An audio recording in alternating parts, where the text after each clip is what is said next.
Hello, and how is everyone today? Just dropping in to say hi to everyone that's been basically wanting me to do a live and catch up and talk about projects and anything else. Won't be on for too long today because I don't know, I don't have plans. I don't think that far ahead. Oh, I didn't start this.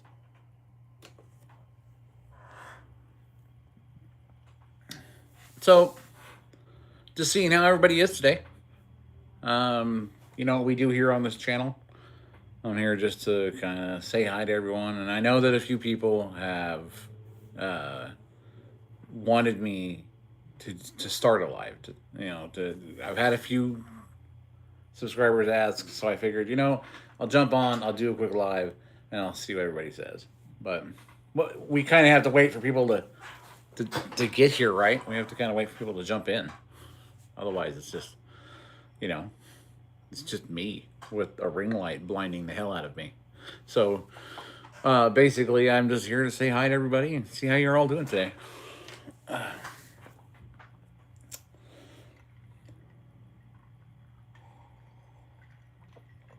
been working my butt off on the DARPA Lift Challenge. Building a drone like that is, I think DARPA intentionally, it's kind of warm in my garage, so forgive me if I have to, you know, blot myself here. It's funny to me how DARPA makes things almost nearly impossible. Um, oh my gosh. But that's what they do. They want to see innovation. So what they do is they jump up and they say, "Hey, here's an impossible task. Solve it." So that's what I'm doing. At least that's what I've been doing for the past couple of months at this point. And I can tell you that from a printing perspective, when it comes to, I mean, you saw the Strike. Anybody who knows the channel saw the Strike Ultra, and they know what I'll print with one small printer. But this DARPA lift thing is insane. It took a lot. It took a lot of money invested by a friend of mine because I don't have any. I mean, I don't have vet benefits, so I'm just the engineer, right? So so he drops like literally 12K on getting this stuff that I need to do this, and he's gonna be my observer at the challenge, um, and basically I'm at the construction stage at this point. I'm at the final. What I'm waiting for is the friggin' carbon fiber spars and the spine to get here.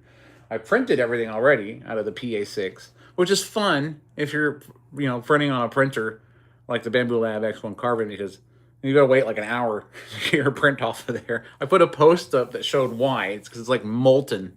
But today I just wanted to say, hey, how you doing? Welcome to the chat. Welcome everybody. Um, I just wanted to drop by and say hi to everybody, see how you're all doing, get to know some people. Miles, hi, how you doing? Welcome to the chat. I'm glad you're here. And I wanted to just, you know, introduce myself. Um, Everyone thinks today is supposed to be a special day for me. Um, I don't want it to be. I'd rather be younger again. Who wouldn't, right?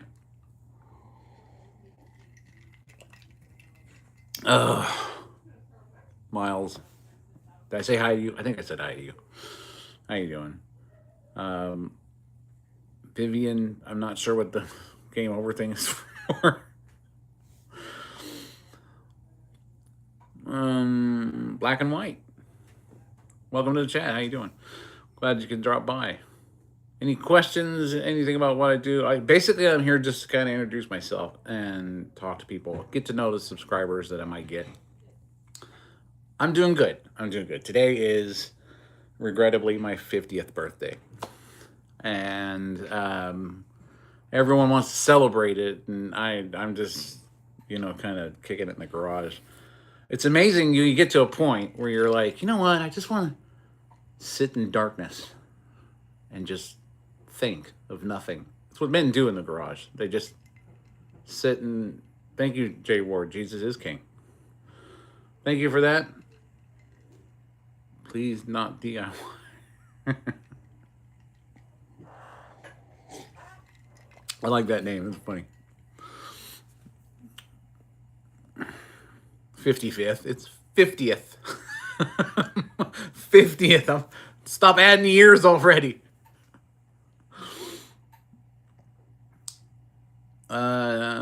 Trust you, not be afraid. What? Yep.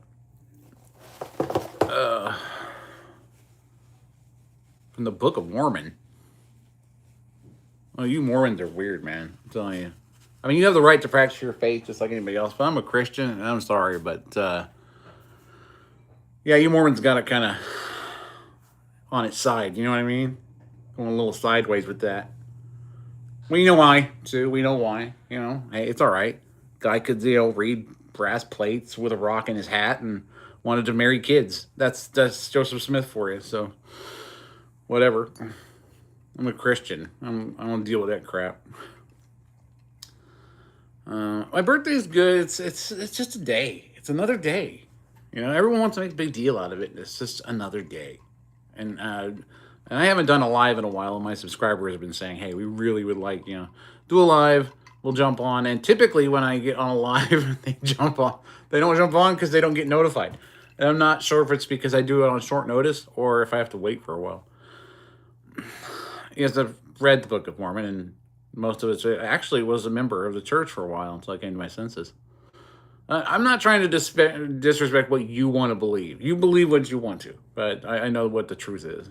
And I mean, if you read just the King James Version of the Bible, and which is, the Christian Bible, it just makes more sense. But I don't want to offend any of you. I actually want to do it as a group. Just kidding. You as a Mormon should understand that.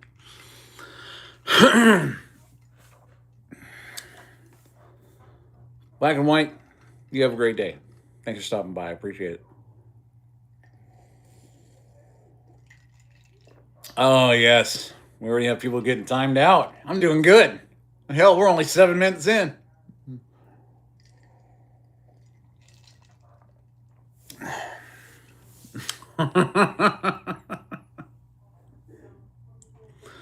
Yeah, I wish it was cooler days already, so we're staying with it. Gotta have the mug.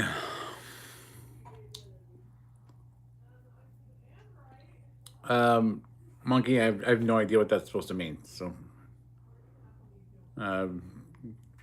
Educated elder, if you would.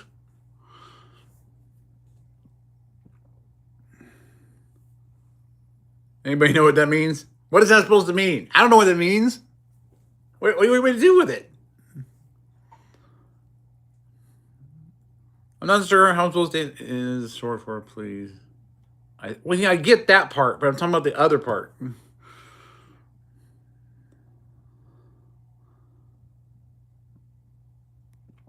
I assume it's a different language and it's a racial slur.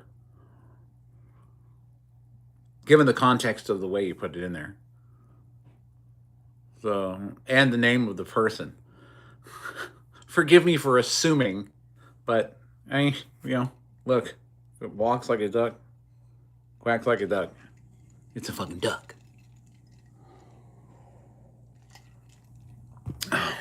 Even if it tries to dress up like a freaking rooster. But the point is, I'm just here to meet people, have a good chat, have some fun, poke fun at each other, because that's going to happen because there's people sitting in their basements waiting to see me kind of pop up on the screen so they can start throwing insults. Hell, I'm surprised Evan's not here yet.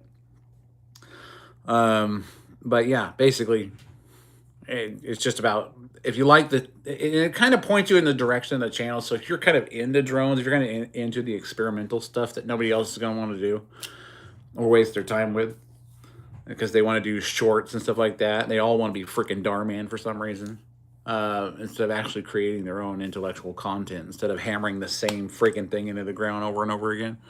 Kind of what I do here is the experimental stuff. Hello, Apocalyptic J, welcome to the chat. I did not miss you. I was just finishing my sentence. Well, welcome to it. It gets weird in here sometimes. I'm telling you. So be prepared for it. So, what the heck is that?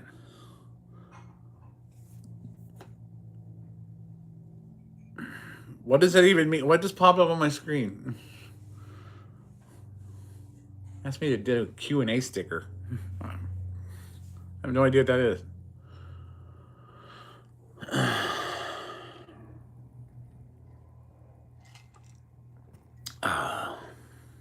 Well, so, yeah, I know. 6 viewers on a live. Not that popular. It's probably because my cleavage isn't showing. But, that's how things go. I apologize ahead of time that I don't have a viable cleavage to show any of you. That would bring in the views. That's what YouTube does, right?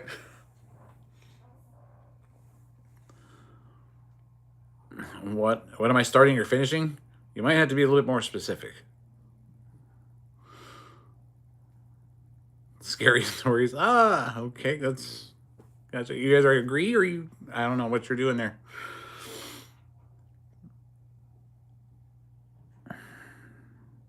Scary story. Oh yeah, I know. You're the guy who got me last time with the AI. You know what?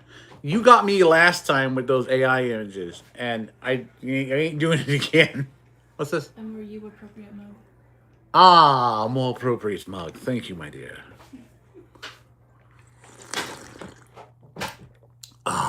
Yes, the blood of my enemies. Tastes good. All right. I may have gotten your Discords. I haven't looked. I'll have to check. I've been a little busy with the DARPA lift. This drone has been not hard to build. It's just, you know what it is when you're what the heck is wrong with this laptop? When you're building something that's requiring, you're using the machinery you have. You're basically using just 3D printed parts at this point. I'm relying a lot on carbon fiber spars and spines and stuff like for the rest of it. But most of this is 3D printed. So, and you've seen the Strike Ultra, which was the EDF drone that I did. I'm having special motors built for that one because we needed a specific motor for that one because of the fact because of the disc loading and the actual disc size. I see something about batteries here. You put up servo or rotary.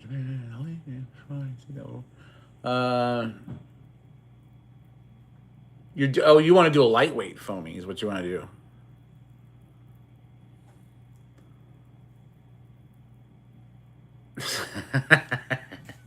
CG, how you doing, man? Hi, black and white. You're back. That's great. Awesome. Cool. That's good to hear. You sent me a friend request. I didn't accept it. I thought I did.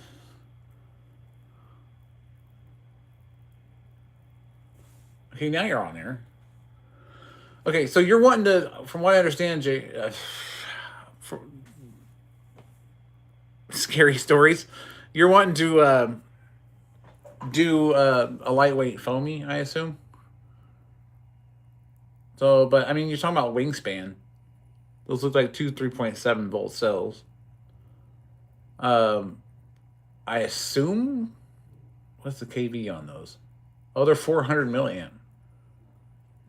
Oh, I'm not exactly sure. I mean, that would do a small motor, not very long though, 800 milliamps. Unless you're doing it in series. And then it's still 400 milliamps.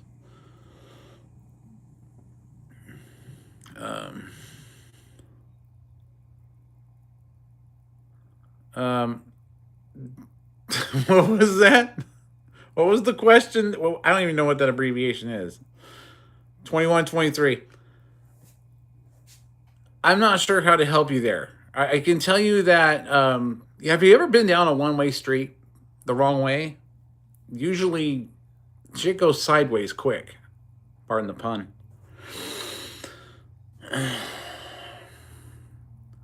Um, when's my first day to stream? I don't know what you mean. When was the first time I ever started streaming? Oh, when did I first start streaming? Not really. Maybe a year ago or so.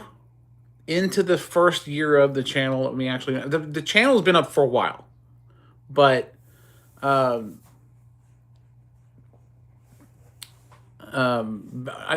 basically the first. I'm trying to read this. I'm sorry. 70s. Have you seen a real cassette Walkman? Yes, I had one.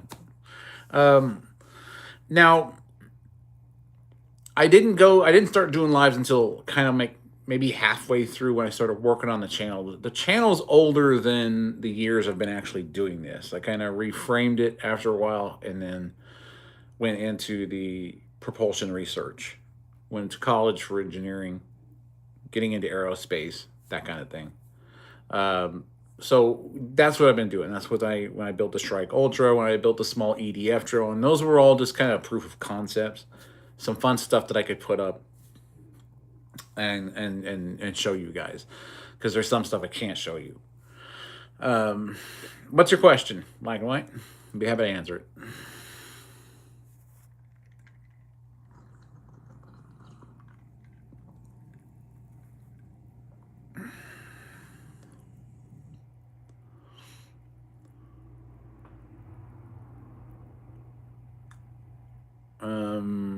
Yeah, the I don't know if you can even find a Walkman anymore. You might be able to find one. The funny thing is, the stuff went out and it was cheap, and you could find it at thrift stores, and then they became retro, which I didn't expect to happen in my lifetime. I didn't expect everything to be like that I grew up with. When all of a sudden it's retro, and now everybody wants it. So now everybody's remaking it and selling them on eBay and stuff like that. It's funny. I probably got a couple Walkmans in the closet.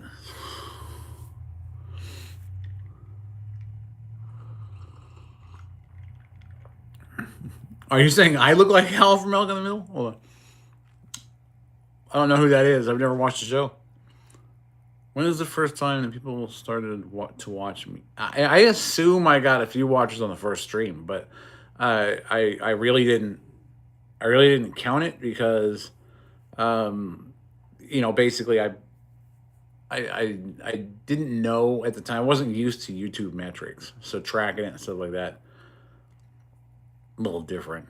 Um, I'm not exactly. I mean, if I do the CNC, like if I put CNC up, then I had like 12,000 viewers on the CNC. The MP CNC machine behind me was more popular than I was.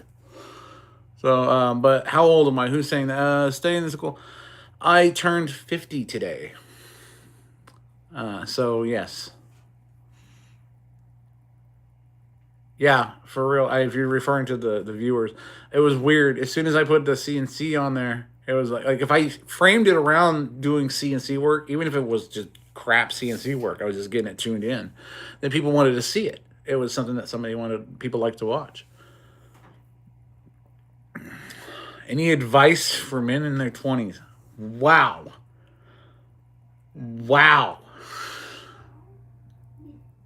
You got a pen? I guess you could just rewatch the video. Don't piss against the wind. No matter what anybody tells you, exits are exits, not entrances. That's when they become problems. You can identify as anything you want to, but don't expect anybody else to play pretend. We did that in kindergarten. So, make sure when you bungee jump that they've attached the cord. Don't walk behind a horse. When they say it's 110 volts, they mean it. Trust me, I've been electrocuted about 150,000 times in my life. And, basically that's how it works, right? I absorbed enough electricity in my lifetime because I had the privilege of living in my younger years as somebody in a motorhome. My grandma wanted to travel. I was raised by my grandmother, and my mom was disabled. My dad was gone. It was just me and my brother. And we survived out in the park. Trust me, I could find all the fun things to do in the parking lots and behind buildings. That sounds really bad. And I'm talking about like playing in dumpsters and stuff like that, riding bikes, that kind of things like that. So, yeah, I've done it all trying to survive when I grew up. So, you've been shocked many times in your line of work. You know how it feels, man. I look 46. I appreciate that. Thank you.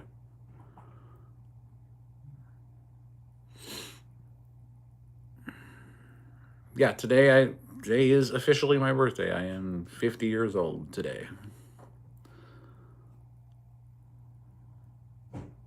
I don't know what that means. Smuggy, if you're still using hard drives, man, you're older than I am. I use NVMe. I mean, get with the program, man. You jumping into Warzone on a friggin' standard HDD? Ooh, look at my 540 meg. Give me a break. You're gonna be a troll. I mean, troll. Practice that shit before you come on here. So you didn't do. I didn't what on my birthday? Dean? What does that mean, man? The only thing, or can you tell us about ion propulsion? Yeah, it's not going to work in an atmosphere efficiently ever, unless we have a power supply so massive that it could actually move something the size of a pencil at an efficient rate of speed without being tethered to an AC wall outlet. It's just complicated. It's about the power. Everything's about power density. Dean, why are you asking me that? I didn't go anywhere for my birthday. I stayed home. This is what I'm doing for fun.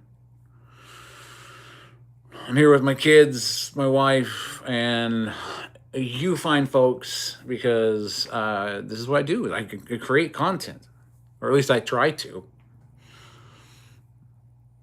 But there's a lot of keyboard warriors out there who like to try to correct my math or say I'm doing something wrong when I explicitly said, like in a video, that I purposely did something wrong to show you why you shouldn't do it. And like, no, it didn't work because you did it this way. You did it wrong. I'm like, yeah, that was the point. Don't do it. It's unsafe. You just slap something on. It was the Hellfire missile thing I did. Still got a couple of those left. I got to do them. How do I afford to raise children? Well, yeah, you don't have any money left. They have their needs met, but you've got nothing left. I mean, that's how you do it, man. You make sacrifices. Even if it's a testicle.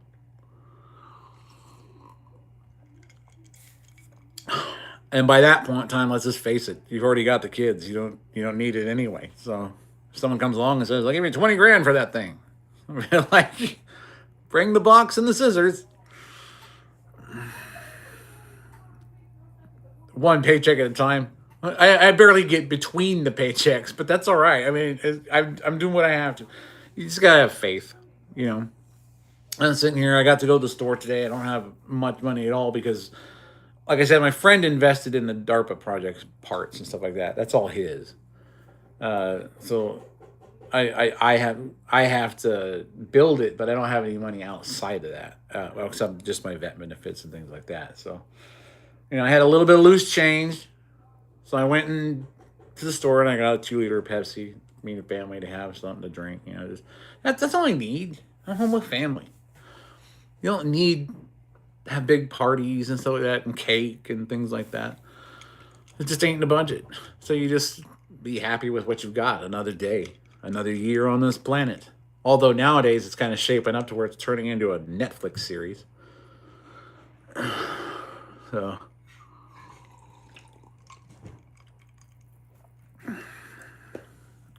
Black and White, thanks for stopping by. Get some rest, and I hope to see you again in the next one. Keep track of the content. I think you'll like it. What's going on, Scary Stories? What's up? Peace out, Black and White. Appreciate you. Did you have a question for me or what? You said guess what, and every time you say guess what, I get like some kind of random scary story, and I get pictures that you had me with on the first one, but you went too far after the next, the ones after that, and I was like, this is straight up AI. Either that or a really bad version of Phasmophobia. But it was, the first one convinced me, and I was like, well, I'm in California, so if this was a situation and that was in my backyard, mag dump. That's all I gotta say. I started propulsion design. I started experimenting with stuff when I was really, really young. Probably 12 or 13 years old. I live in the Central Valley, so I went to a community college. I skipped through high school. It was useless. I didn't need that or the drama associated with it. So I started JC at, which is a community college.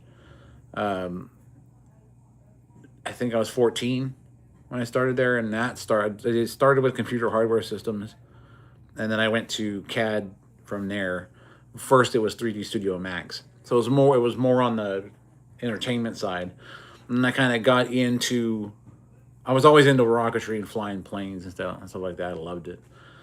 Hey everybody, Sanjay Fleet, welcome to the chat. How you doing?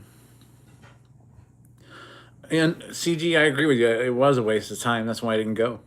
I just skipped it. I took the test, got my diploma, went to college, which is kind of awkward when you're 14. Because when you're, I'm like, because I listened to Metallica. I was old school rock and roll, right? Well, it's old school for you guys now, right? And I listened to Metallica. I had long hair and a briefcase. It was just really weird. It was a weird mix. People thought it was kind of strange. But most of the time, you could find me in the computer lab, and that's where I was, and that's what kind of got me into it. Where am I from? California, Central Valley, the armpit of the world.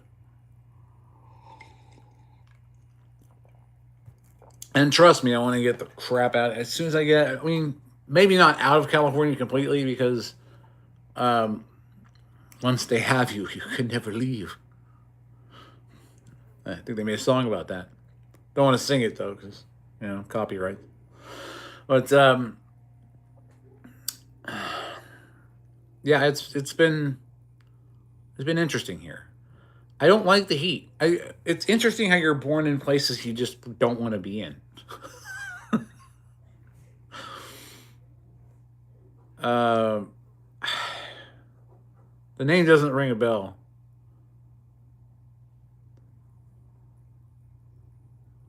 I don't know who Miss Johnny. I honestly don't. It doesn't ring a bell. Why do you ask? If I may ask.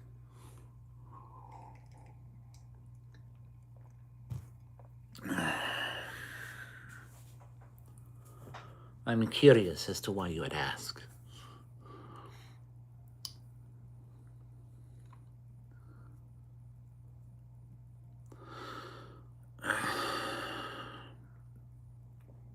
Well, I guess, anybody in an area that they're born in is going to want to venture out. That's just the nature of us. It's in our genetic code to branch out. So, I don't know what you're referring to, Sanjay Fleet. Yeah, I don't know who it is. I don't know what that is.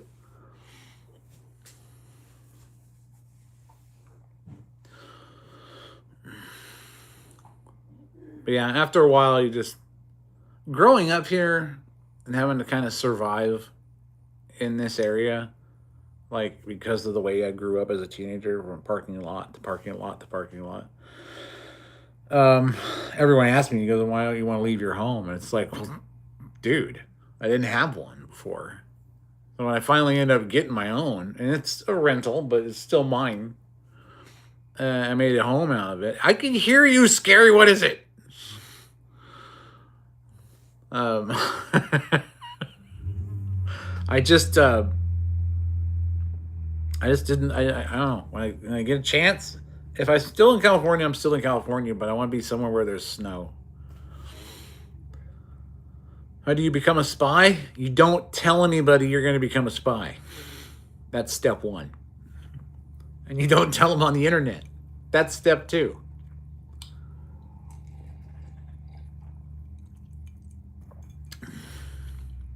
I don't know how you. What do you buy? Spy shit? I don't know. No. I'm not going to reference anything about firearms on a live just because I'm not going to give you advice and stuff like that on things that could be potentially dangerous. Um, so no. And spies wouldn't use that stuff anyway. I mean, you're James Bond maybe, but I mean, not spies. You know, I think you need to look up the proper definition of what spy is. I don't even know what that is, Sanjay.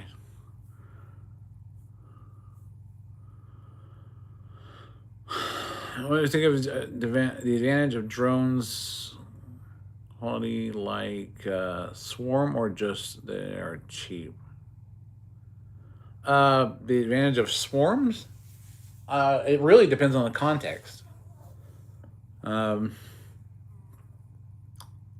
there's so many different. I mean, swarms are great for, doing light shows and things like that. But swarms outside of that, I can't see. I mean, for military applications, I could give you a couple reasons, but I don't know if I should. Um,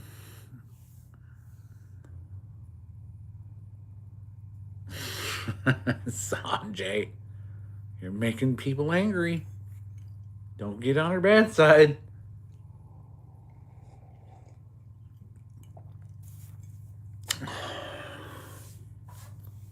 Oh, he's sitting in the corner, I guess.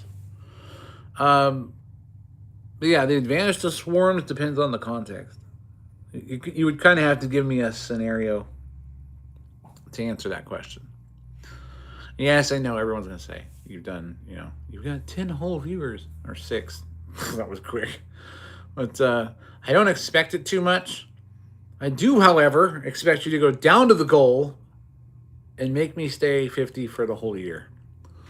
So, because I did post a goal up there. You don't have to. I'm just playing around. I put it up there just kind of be funny. But yeah.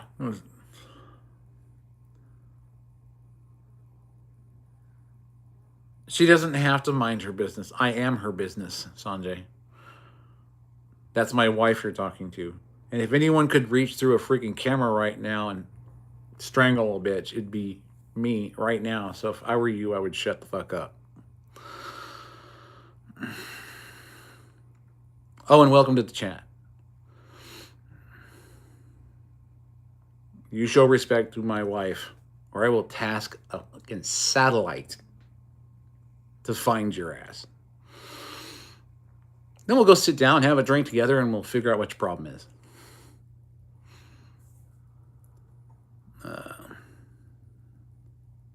For conflict acts, does maintaining a swarm is commercial or are they just too easy manufactured? Say for an act of area defense. Well, I imagine in that aspect, area defense could be something it could be used for, but it really depends on what they're going up against. If you're talking about overwhelming aircraft so that they can't get into an area, Yeah, most people when they see stuff like that pop up on the radar, they're gonna veer traffic around. But if it's a direct attack, like let's say a scenario of the war in Iran. Okay, so let's say that we have drones coming in, the larger drones, and we send up a swarm net. We could technically take that down, that drone down with a swarm net. If we could do a sacrificial EMP close by the drone, and maybe a drone net would work good for a defense field in a sense, for perimeters and things like that. We would know when something breached. I know people's going to say we have radar for stuff like that, but obviously radar doesn't capture everything, and even if it does, you either intercept it with $1 million missile, or you could get close enough to it because you have a net out there that can produce an EMP burst in a specific area and drop the drone. But hey, I'm just a garage engineer. What do I know?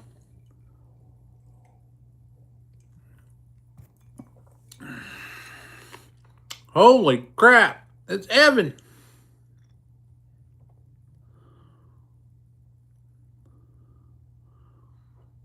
Yep. One of my favorite trolls. Montgomery, aka Evan. You can change your name back to Evan. I took the thing down about hockey. I already did another post. Sorry, Canada. You suck at hockey. It's just kind of weird because you got more ice than we do to practice on.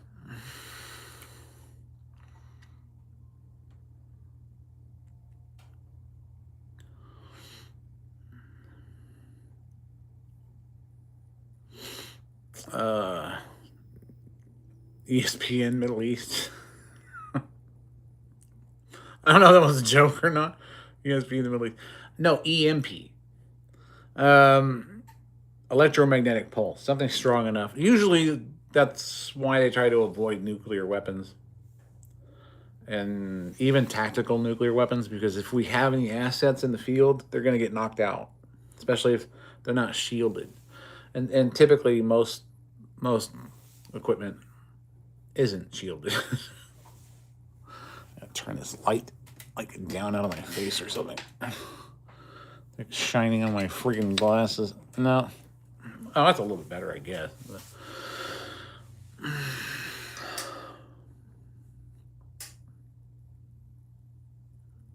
Stop making noises.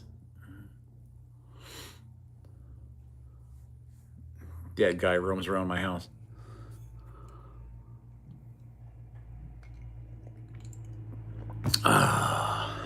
Well, oh, especially, I understand what you're saying. You abbreviated. My apologies. That was a dumb comment on my behalf. My goodness.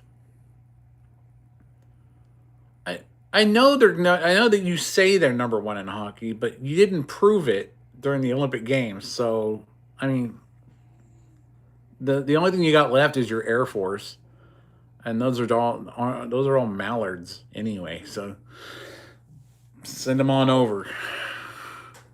You know, we're like, look, Committee Air Force, birdshot, dinner. Besides, Trudeau's like what? He's not the prime minister anymore. Who is it now? I think the reason why they fired Trudeau is because he's like, ooh, Katy Perry, let's go out. And they're like, what the hell is wrong with you? And they're like, we need to replace him immediately.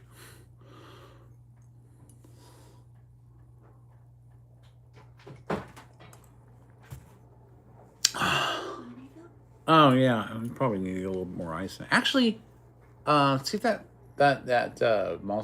monster I got was cold enough. I dropped it down in the freezer. I don't want it to explode.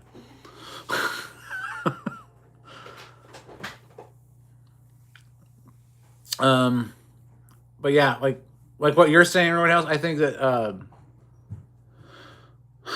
drone net could be a defense network, an EMP line that once crossed, they burst EMPs and then drop the drones. Plus, they could disengage any firing mechanisms at the same time, just by, unless they're on a dead man switch. But I think they're just more impact driven. I mean, it's Iran. It's not like they're going to come up with anything good. I mean, even Timu's got them beat on some stuff. I can get better missiles from Timu.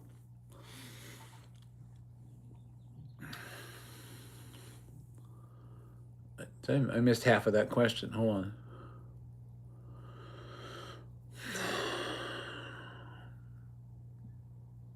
on. Yeah, the problem with that, though, is that drones have such a small... It depends on what kind of drone you're talking about. And if they have such a small cross-section, it's just almost impossible to track them. You're better off doing it with long vision or long range FLIR heat signatures. So everyone's getting their stuff held for review today. What's going on?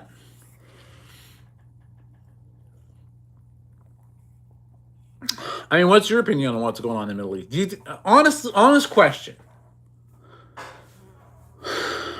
Do you think that the U.S. needed to be involved? I do. Personally, I do. Israel's an ally. We're tasked with protecting them. They might have other agendas, but we still have to, do what we promised.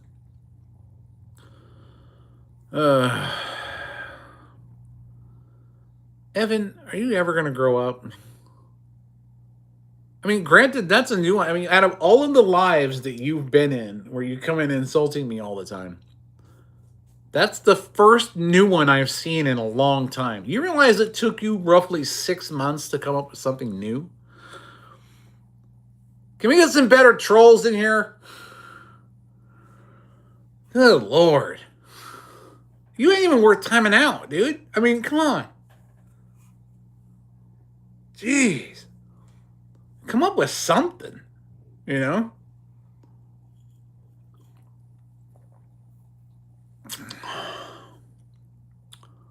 somebody else is timed out.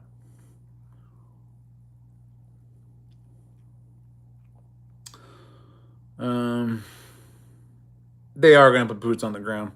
They didn't wake up the 82nd Airborne for nothing. That stuff's about to get real over there. If you thought it was real now, you should wait. It's going to be scorched earth. I tell you what, all we needed in the beginning was to just send in 3 Marines and with a pack of crayons. This shit would have been over with a week ago.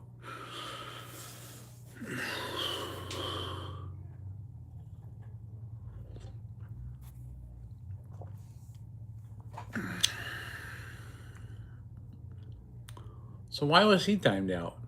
Good Lord, I never even know anymore.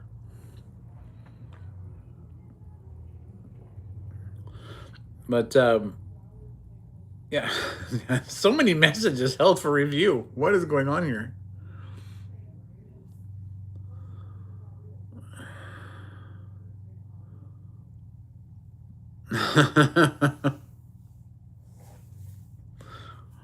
Or maybe a few rednecks and beers and trucks. That's all you would need. That's all you need. Go down to the south. We need 3 people. Why? Iran. And one more shut up and throw a fit again. You'd have 2 NASCARs and a mud truck. And they'd be all just like, wah, through the sand. It'd be done in there'd be shotgun shells everywhere. And that'd be it. War'd be over.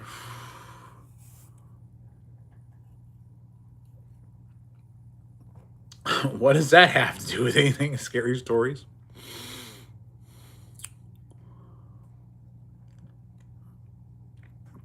Because I can tell you right now that,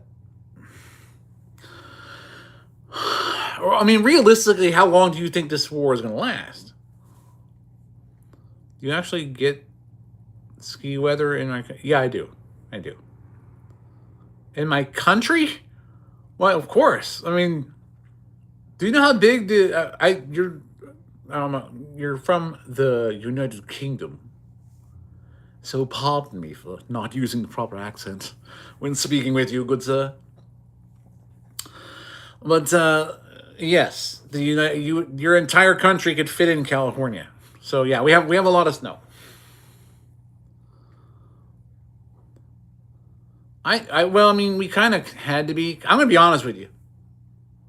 From my experience in the military, um, Iran was going to get a nuclear weapon eventually, and as soon as they did, they were going to use it. Okay, this isn't a current escalation of war. This is a war that's been going on for thousands of years. It's just now being inundated with modern technology, and then it's being broadcast across the entire nation, the world, the globe. Sorry, flat earthers, globe. It's a globe. Sorry, just so you know. Um, but yeah, it's like one of those things where they were gonna get what they were gonna get, and then they were gonna use it.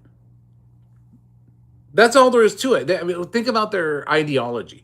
Their ideology is death to America. That's what they say all the time, and they want to destroy Israel. That's their whole goal of their existence. That's all they want to do. Yeah, they went. We had to go in. Eventually, it's real simple. Sometimes you just got to squash the bug. It's all there is to it. You got to go in. You got to lay it down. You got to finish it off. That's all there. You have to.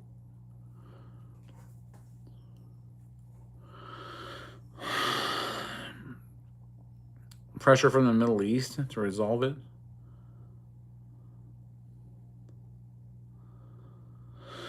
Uh, they're not gonna stop. Even if we take them down to just where all they got left is hammers, they're not gonna stop.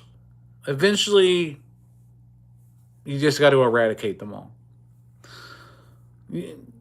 There's no sanctuary for the enemy, and New York didn't realize that. And now they're all friggin' bowing to the east in the middle of the street.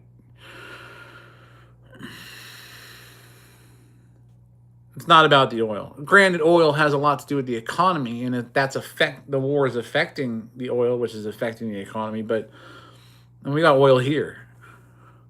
Yes, scary stories. I can hear you.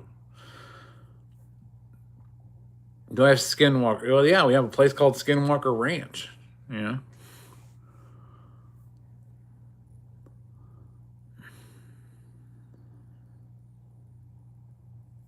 they're not going to stop. It doesn't matter who the leader is. They're not going to stop. That's just all there is to it.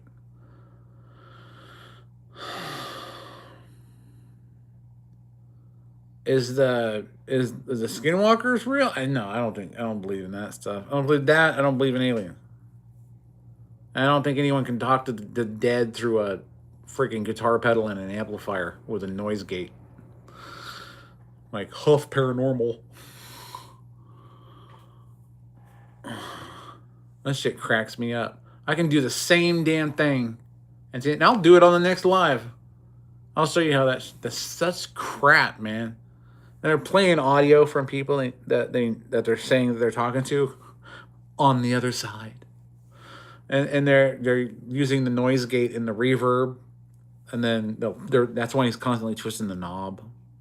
You know, I let a little bit of noise through, and then let it echo and turn it off, and then people through pareidolia will hear exactly what they want to hear.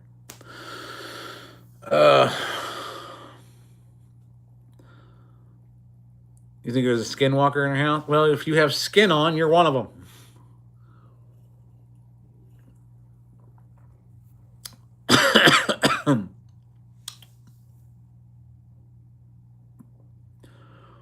No, that was an incorrect sentence, but we'll forgive you, Montgomery. We expected it. Why are you too high in your mind? Learn how to type or something. It was a good attempt, though. I mean, Yeah, people will learn really quickly that trolls don't really bother me. I find them amusing because all I can see is some guy like like Gollum from Lord of the Rings down in the basement typing with like water on the ground. It's dripping from the walls. Brings me hot packets. And just like trying to come up with shit to try and insult me.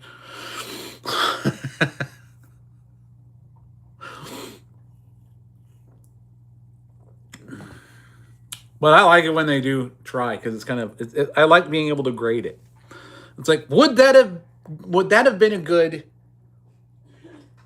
troll? Would that have been good? What? Where you read for? Oh wait, Not Smeagol, the one before. That one. Why? It was funny. What, to Montgomery? Yeah. Or Evan? You read his sentence. What are you doing? Oh, you're a nerd. What are we in 6th freaking grade?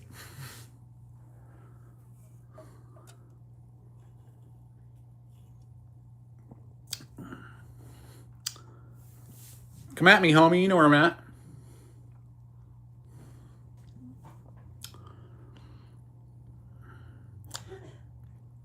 That's all he's got to say, I guess. Unless he's really a slow typer. And he's like, I am going to my car bed now.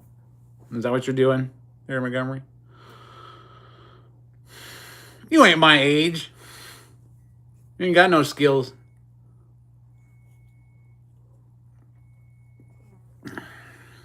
I don't know. He might be from Iran. He probably is. I honestly have a lot of, I'm doing technical stuff. So I have a lot of subscribers from India. I should probably do a Windows commercial.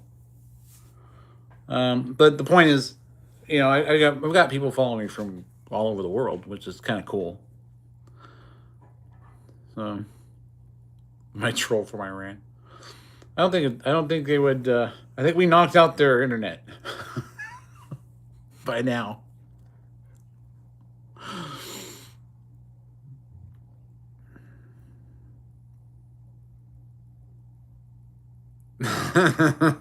Yeah, he writes it out in Persian and translates it. Yeah, people don't realize that. They're like, why are people? It's like what I love seeing. And it because it's the most ridiculous yet funny thing I've ever seen in my entire life. Is when you see these people like on YouTube or doing reels where they're asking people or protesters, for example, like, why are you like? What do you think about the war in Iran? What do you think about? And then they're like, free Palestine or gays for Palestine. They're like holding up signs to say that kind of stuff. And I'm like, I've been to the Middle East. I've seen what they do. I'm sure they would love to have you come over there so they could have some more hostages to bag up on the face and throw off a building. That's what would happen. So you can be for Palestine all you want. They're like, free Palestine. It's like, shut up, we're trying. We're trying to free them from the face of the earth right now. Quit complaining about it. Like, free Palestine. Okay, we'll drop another bomb.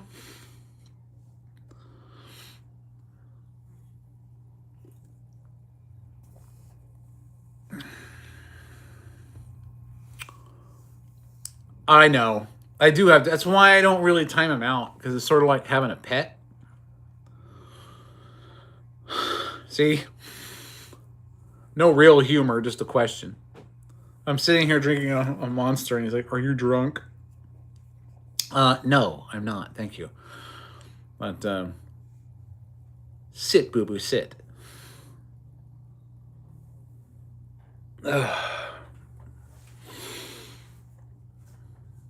Actually, I'm having fun on this one today. I really am. I seem drunk. Are you drunk?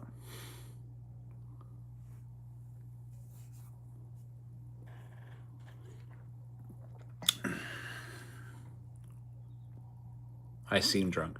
Do I seem drunk? Do I seem drunk to anybody else?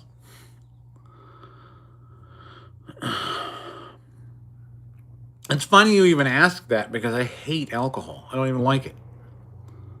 You're drunk? Let's see if Montgomery's drunk. I got a breathalyzer for you. Just kidding.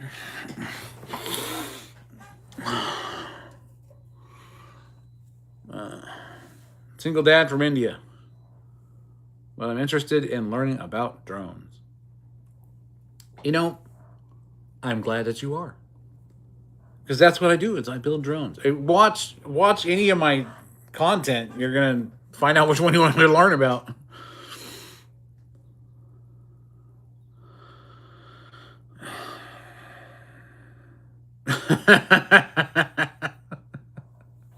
Yeah, I can hear you already, you know? Like, I want to learn about drones. So I need you to go get 3 gift cards for Google. And give me the number. Just playing with you, man.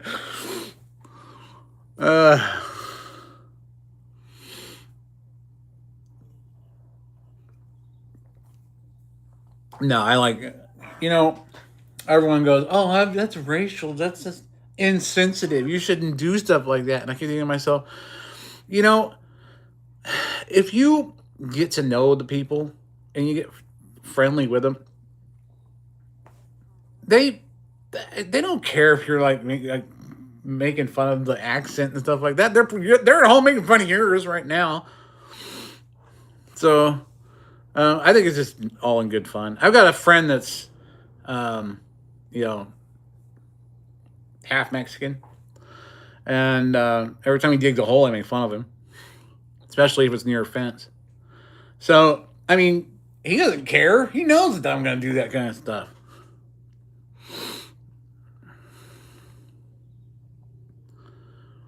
Oh, Montgomery. So jealous of my accomplishments. Poor you. I hope Mommy tucks you into your car bed nice and tight tonight so the boogeyman doesn't get you. As Stewie Griffin would say, I spit in your mouth while you sleep.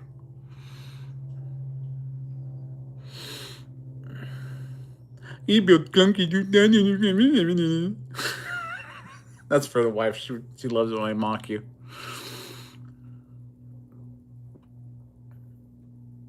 Hey, man, take care of that kid. Thanks for stopping by. Do what you gotta do. Handle your business. I'll be here for a little bit. And I don't care how many people are watching either. Roadhouse. That's right. Giggity.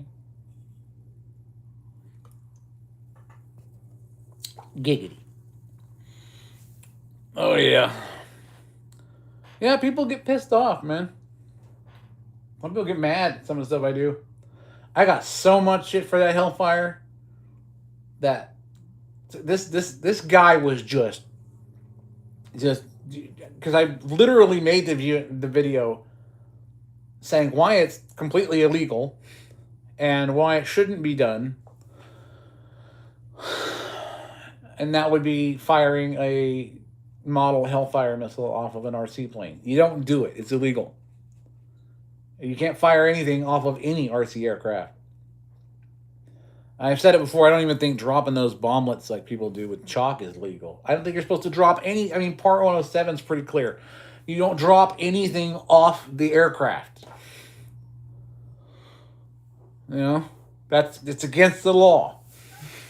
You can't have drop tanks, anything like, nothing. You don't do it. You just don't do it. You don't understand the movie White Chicks? The white actor painted their face black, it's wrong. Yeah, I know. It's a double standard. We all have to deal with it. It's a bunch of bullshit. It's just like one of them coming up to me and saying, it's like, I'm the problem because my ancestors enslaved their ancestors. And I'm like, guess what? That was a couple 100 years ago. And you know what? It's over. So you should Get over it now. Move on. Go home to your kids. You found the milk. Get there before it expires. Uh, Fucking people, I swear. But, yeah, I mean, I get where you're coming from. It's frustrating as hell. It really is. It really is. And I know people will get on here and be like, that's racist. I'm going to report this and report that. Fucking go for it, you big fucking crybaby. Nobody cares. I don't. But yeah, you're right. They can do a whole movie where black guys dress up as white people, even with the white faces. And literally did it for the stereotype. But if we did the same thing, it'd be racist. So, I mean, that whole movie was cultural appropriation, according to them. And we all watched it, loved it, and they filmed it all apparently on stolen land. Well, we didn't steal anything. We conquered you, so shut up. We even gave some of it back to you. How many times have their own people conquered different tribes and taken their land and then let them live on a part of it afterwards? Probably none. I'm going to say none.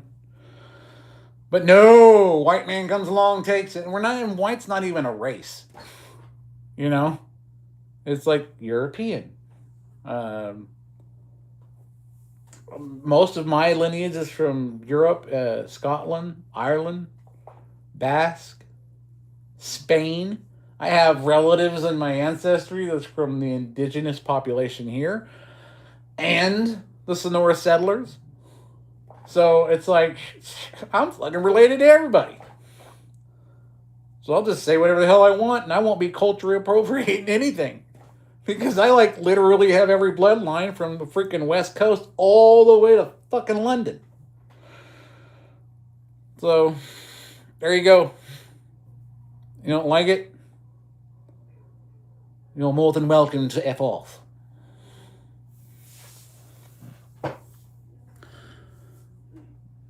Well, yeah, my Viking ancestors were enslaved long before anybody else was. And first off, the first black slave owner in the United States was black.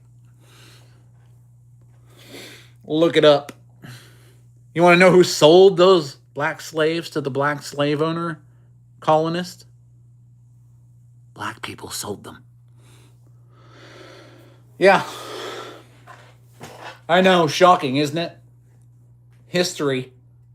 Something you guys want to forget so you can go out and virtue signal on the street.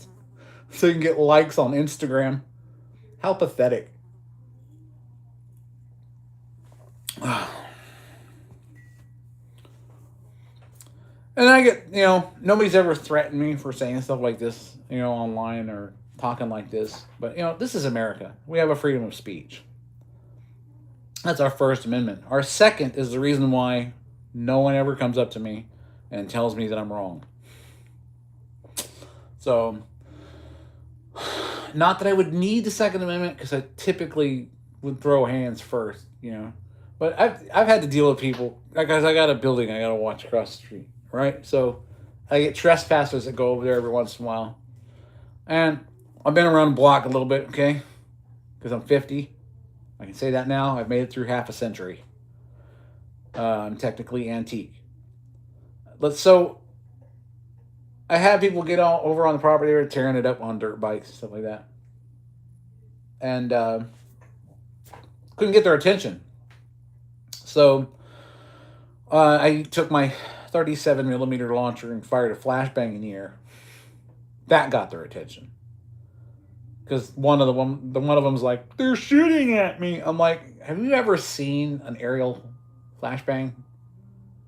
If you were getting shot at, you certainly wouldn't be saying anything about it. I promise you that. Okay, I was in the military for a while. Got my sharpshooter badge. Got the needles pushed in. I remember that day. So trust me, if I was shooting at you, you wouldn't be telling anybody. So when I tried to get their attention, PPACF. It's PA6 CF is what I'm using actually. But we'll get to what I'm printing here in a second. So these people are over across the street. I get them off the property. They're surrounding me in the middle of the street on dirt bikes, lights in my eyes, revving up their engine, telling me they're gonna whip my ass and everything. They go put the piece down. I'm like, dude, it's a 37 millimeter launcher. It's empty. I just fired the round off in the air. It's not a weapon. At best, it's an airsoft accessory, but it does the job. So I hand it off to my son, and I walk back into the middle of the 3 bikes, and I say, okay, who's first? And then one of them was talking. He's like, yeah, we weren't even on your property that long. We're not on it now. I'm like, first off, shut the fuck up, Karen with the mustache. Because he would just not shut up. I thought he was a guy that was going to be a guy. He's not. He was a bitch. And he wouldn't shut his mouth. And he was literally, I can tell right now, he did not have a father in the home. The second guy tried to be a badass, hoodie on in the middle of the night, that kind of thing. Scraggly beard, not even fully grown in, so his balls ain't dropped. And he gets off, he goes, I'll be back. I'm like, yes, Arnold Schwarzenegger said the same thing, and I wasn't scared then either. So, they never came. I said, get off the bike. I'm ready. We'll go. And they wouldn't get off the bike. 3-on-1, they wouldn't get off the bike. And I was like 48, 49 at the time. So you got 3 young people who are too afraid to get off their bikes and go after someone who's damn near 50 years old. It might have been because I'm 6'4". It might have been because I'm 3'10". It might have been because I had prior military training. It might have been because I had an extra piece, but I didn't. The point was, I was ready to prove to them that I wasn't going to be bullied by their shit. So I'm here to take care of the property. I fired the flashbang in the air the first time. Second one's going at your dome. Plain and simple. And it ain't going to kill you. It'll just ring your bell. That's the whole point. So, and the reason why I would rather do that than let you keep riding your dirt bikes on the property is because I don't want to see you impaled on a pole sticking out of the ground because your dumb ass is doing this shit in the dark. So, yeah, that's pretty simple. That's what it comes down to. But they wouldn't fight me, so it was kind of boring. All 3 of them they just drove off and revved their engines up and flipped me off. I'm like, ooh, no one's ever flipped me off before. I'm so insulted. Aren't you glad you got the last gesture in before you took off like a chicken shit? I don't know. It's so hard to get in a fight these days. Evan, shut up. Nobody cares what you got to say anyway. I'll sit in the corner.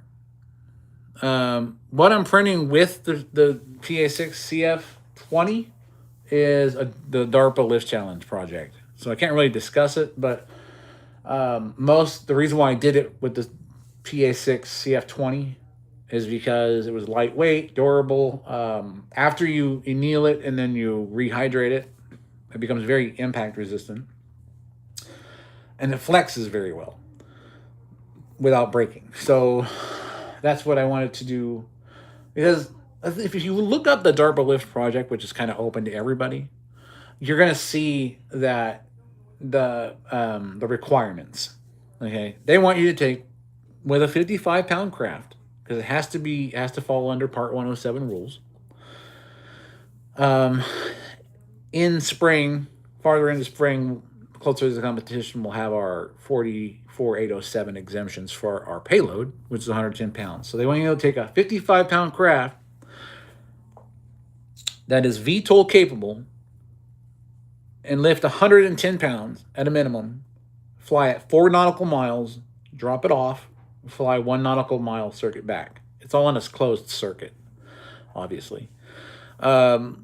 It's about covering distance, seeing how the craft operates, things like that. A lot of the stuff that I've seen, and I'm not sure why people have posted their designs on the internet, but considering it's a competition, and I really wish I could, but I am gonna print it after. I'm gonna post it afterwards if they let me. If it doesn't become their IP, or if they don't try to knock me off or something afterwards. Look, we have a new drone. We made it. But it's the prize. I think the first prize is 2.5 mil. Second prize is like 1.5. Third prize is 1 mil. And then you've got like I think a prize for most innovative design, which is like $500,000, something like that. And then a flurry of different prizes. Plus, you're going to have companies out there, logistics agencies and stuff like that, that are going to be interested in this kind of thing. So it is impossible if you're going just with a quad. Even a helicopter, it's damn near impossible. And a lot of people are saying they're going with fuel. I'm not going with fuel. I can complete the mission with 20 amp hours on a 24S system. It's just that simple. My design does that. What is that? It's your birthday bread.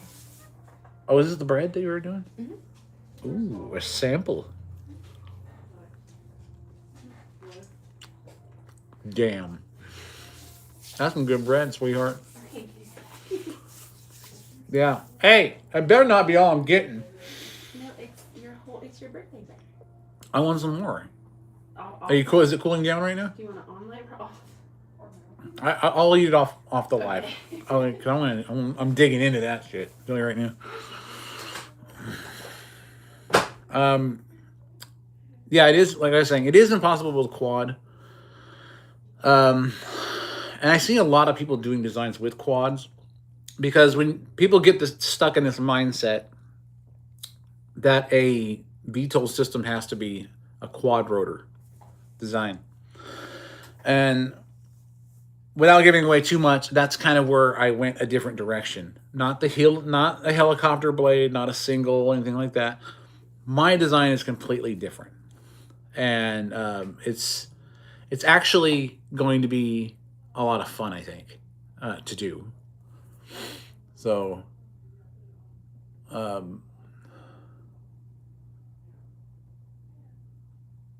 there we go. Starting a goal. So the idea is you have to get this 110-pound payload. It has to take off, go up to roughly, I think it's 250-foot ceiling. And then it's got to go 4 nautical miles loaded, 110 pounds. There's a 165-pound all-up weight. So high disc loading in the beginning for the VTOL.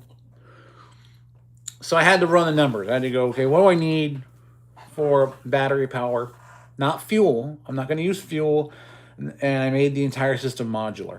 And the reason why is because I want to be able to containerize it afterwards. The kind of thing that they drop into the field. You've got your power from panels on the top, solar panels, no fuel required except for getting the container out to where it's going to go. And then drop the container. You have all your components. You have everything set for multiple drones in the field. Multiple out of the container. Plus a complete control center. And that was very important to me. So it wasn't just about complete the challenge. It was about where do we go afterwards? Okay, so if I win this challenge, where do we go afterwards? We have to take it to the next level. So I have a design already for this being a containerized multi-drone deployable system for logistics purposes. Because they wanted to solve a logistics problem, so they went to the public for it.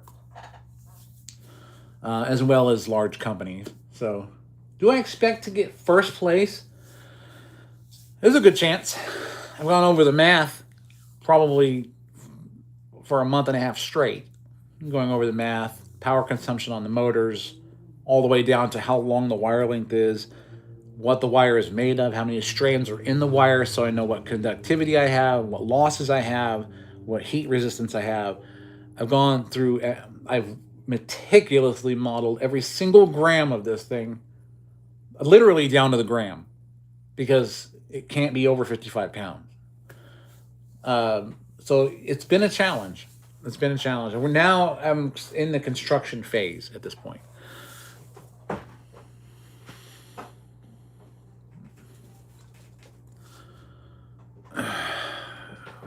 Good Lord. Evan, can you come up with something else? It's not funny. It's just not. I mean, I know you're trying to be insulting and everything, but that's why you're my favorite troll, man. You really are. You're like a close friend, you know, that like tries to spit up at you every once in a while, but is really, really short, so it just kind of goes,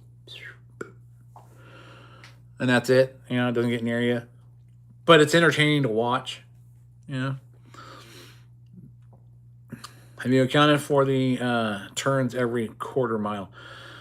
I have, and the way it's supposed to work. Again, I don't want to give away too much on my system until afterwards because I'd love to film it. I'm definitely going to film this so that I can show you guys afterwards, if I'm allowed to. I didn't know the rules on putting it out there. But from a designer perspective, I didn't want to put it out there because I didn't want to give away the design. But yes, I have taken into account the fact that we were probably going to end up making several turns. And that was the whole purpose of it. The only thing that gets me is they were saying, well, this can't really have a camera on it. And if they're going to have a set track, I think FPV would be beneficial. And I think even in the field afterwards for what this is for, FPV would be beneficial. So I don't know why that the FPV, unless something's changed in the past couple of days, they've kind of basically said no FPV. So, and I think FPV would be crucial, especially if you're flying a specific flight path, which could be done autonomously, but depending, I can program it. I could probably fly this thing hands off, and just set the waypoints, and it would do what it's supposed to do. That's the way this has been programmed. This is probably the coolest design I think I've ever come up with so far, except for the Shrike. The Shrike is pretty cool, but I have to have building custom motors for that one because they don't exist. So. Good Lord, Evan. Drones, you're talking about, I know what kind of drones you're thinking of, Evan. You're thinking of standard quadcopters with cameras on them. Yeah, they are old news. That's why I'm building something new.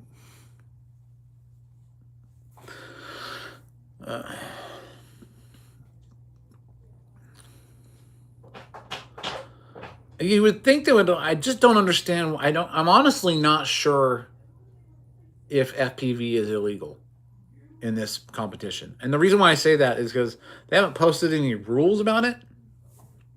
You do have to take the weight for it into account. I gotta do some digging because they change stuff like all the time. So, are you going to the competition? Because at this point, I think it's at Wright-Patterson Air Force Base on August 2nd through the 9th. Unless they change it again. They've changed it 2 or 3 times already, I think.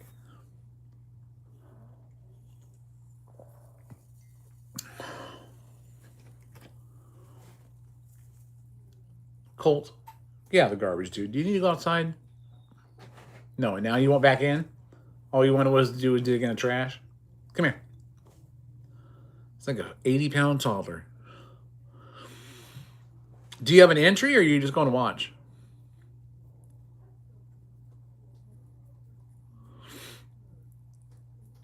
Dude, I think it's crazy. I'm talking to somebody else is in on this. It's freaking awesome.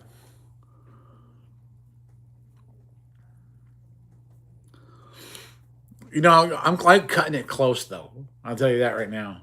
I'm cutting it close. I'm cutting it close because I had to schedule my Part 107 for the 17th of next month. Like, that's how close I cut it. Cool, man. I can't wait to see it. I'm not sure how they're doing the at this point. I'm not sure. I'll have to look at the rules again. Like I said, they always change them up. I'm not sure how many people they're going to be doing at a time, how many lanes are going to be. I just know Wright-Patterson Air Force Base at this point on the August 2nd through the 9th. So I assume they're going to have, which means I got a long drive. I got to like rent a U-Haul to get this thing in there. So that's going to be fun. And a friend of mine is going to be my observer. He'll be there with me. He's like, you're going to drive and I'll sleep, and then you drive and I'll sleep. Bring me back to my old trucking days, doing tandem. But yeah, it's just,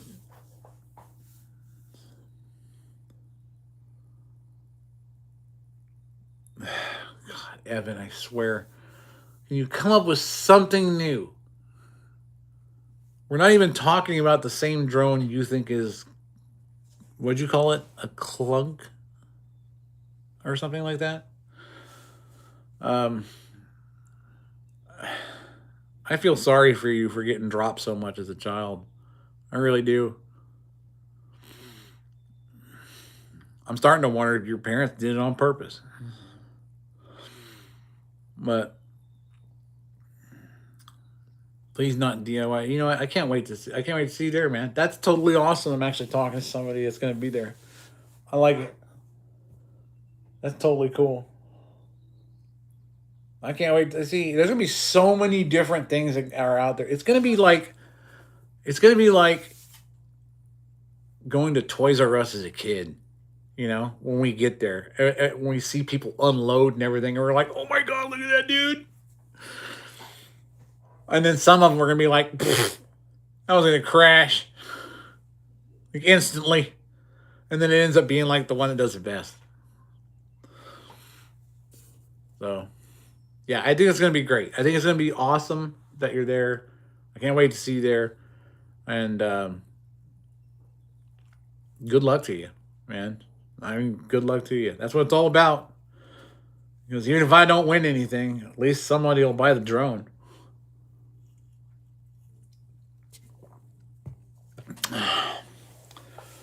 Although, and please not DIY, correct me if I'm wrong, does not the AGM 114 weigh 110 pounds in longbow configuration?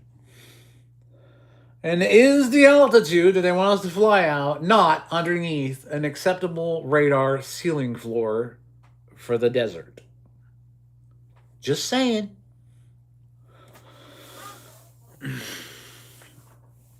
Just saying.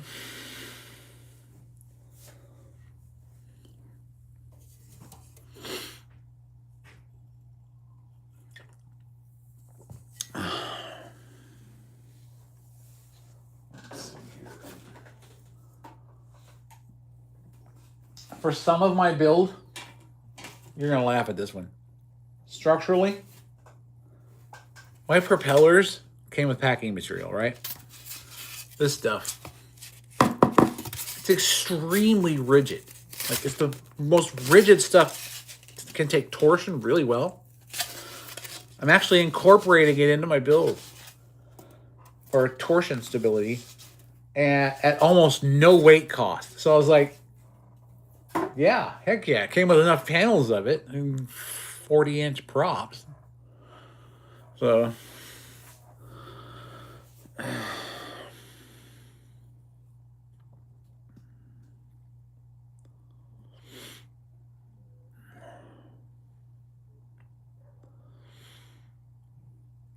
please tell me the only one that is not is going or that's going to speak in the chat right now is just Evan. I mean, gosh, I'm already bored of my own stream now.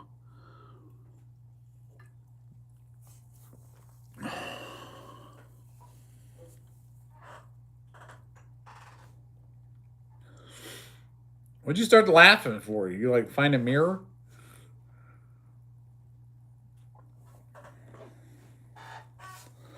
You must have.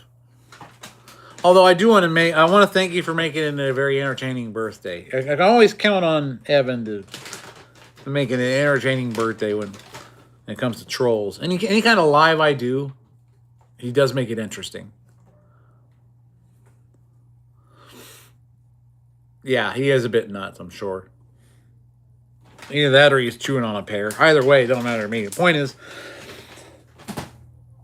having him as a troll has been more valuable to me than if he was just a standard subscriber, because he brings fun to the chat.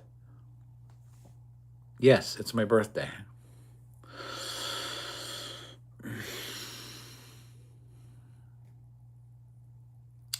So long ago when we had our own T-Rex parking. I remember the days.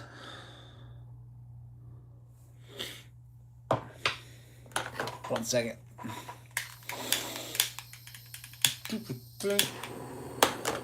Power.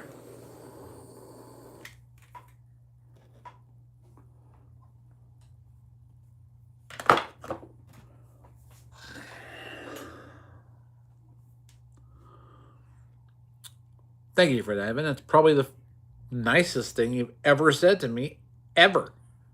I'm surprised. Yep, today is a big 5-0. Today I crossed the line, and now I've been here for half a century. And every year just keeps getting worse and worse in the world, apparently. So it's actually fun to watch. It's like, what chapter of Revelation are we in today?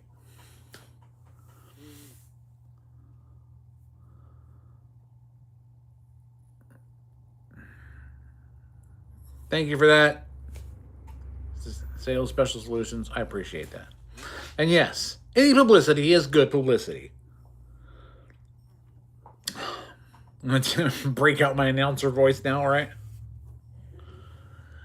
Are you printing with PA6, CF20? Well, I've got news for you. Hold on, Colt. I'll open the door. You know, if you grew some thumbs, we wouldn't have this problem. Go. Get inside. Vivian, don't kill him.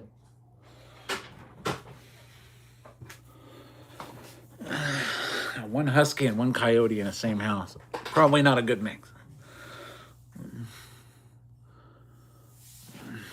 So, but they're great dogs. I love them to death. I do. Vivian's just very overprotective. Because, you know how Colt is really food oriented. Okay? If you have food and you turn around, he don't care where it's at. He's a mix. He's not full husky, obviously. He's got Malamute in him. So he's over 80 pounds now. And he's tall. He stands up on his hind legs. His head comes up to my neck. And I'm 6'4". He's a big dog. So you turn around, he'll get up. He'll just put his paws up on the table, on the counter, no matter where. And he'll just be like, oh, is this for me? You left it? Okay. But Vivian, like when we're preparing food, she's sort of a smaller, lankier, because she's more coyote than anything. She hates it when Colt goes in there to bug us while we're cooking something, or when the wife's cooking something. So Vivian will sit there between the wife and Colt and just growl, and if he gets close, she'll attack him.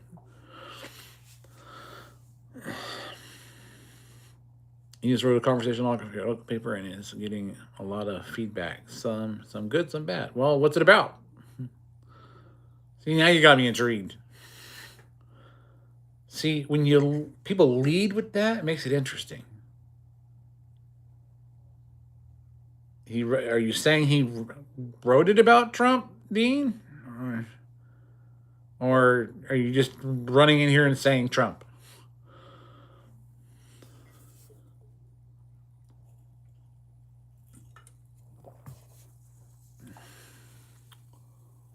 Hey, he's doing a good job. I mean, when you incorporate a country, don't be surprised when a businessman can actually run it.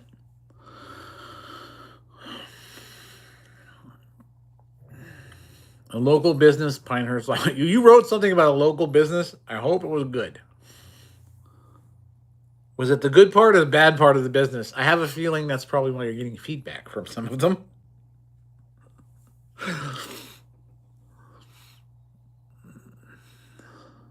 Why does Pinehurst Lodge sound familiar? Where's that at? Obviously Pinehurst, but I don't know if that's California or...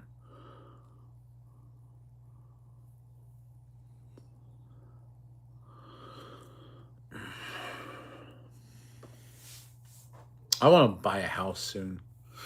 I've been looking for houses. And not like in the reels where you're like sitting underneath a bridge homeless and you're like, looking at $8 million homes going, I don't like the kitchen. And swiping off to the next listing like it's Tinder. But yeah, I want to be in cooler weather, slightly cooler weather, so I want to get out of the bowl. You know what I mean? In California, kind of get up the hill a little bit so we can have some snow, see some stars at night, you know, that kind of thing. Not have to deal with people. You get to my age, you're like, people. But why? I went out in public and people had the nerve to be there. Hey, Glory, what's going on? Yes, people suck. Not my subscribers, though. All of you are awesome. No, but yeah, nobody wants to go. Who wants to go out anymore? You know? Nobody. You don't need to go to the movie theaters because everything is on Amazon Prime. And the chances are you've invested so much money in your big screen TV and your sound system, there's no point in going to a movie theater. All you're going to end up doing there is paying more for popcorn than you would at home. And you already have the theater set up. Right? I'm just thinking to myself, that's how you do it. You set up your home theater and you just rent stuff on Prime when it comes out. Why go anywhere? You know? You have to go, find parking. There's a chance that some jihadist is going to attack the theater. Stuff like that. I can't relax in theaters, man. I got to know where the exits are. I got to know where the entrances are. I got to freaking be watching. And so it's a habit. An old war habit. Sierra Nevada foothills.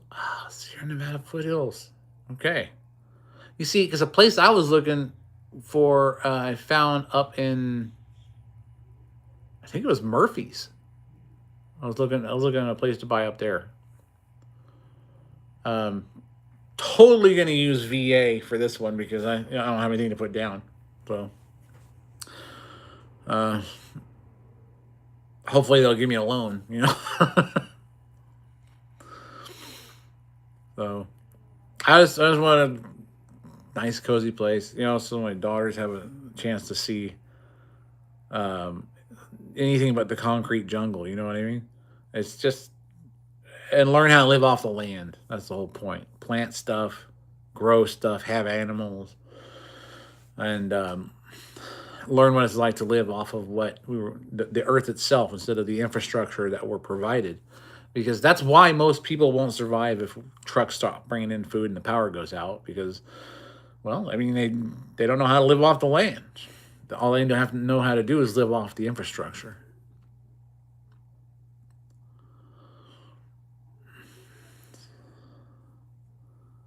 No state income tax.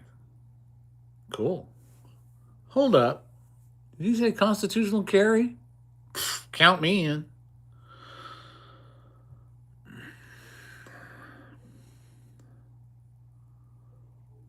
Silent owner. Hopefully these girls will succeed in spite of the hatred for the owner. Well, that sounds like a true crime special that might air on Netflix.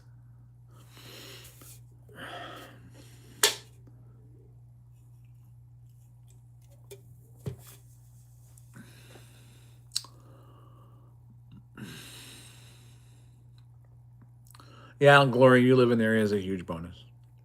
Because don't you own like half the state? You know, you got a whole bunch of land. You like having to. You probably got squatters on some of the land. You have to do some rounds.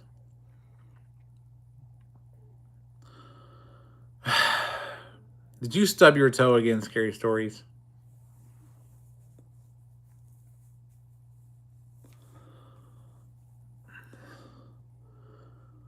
$200.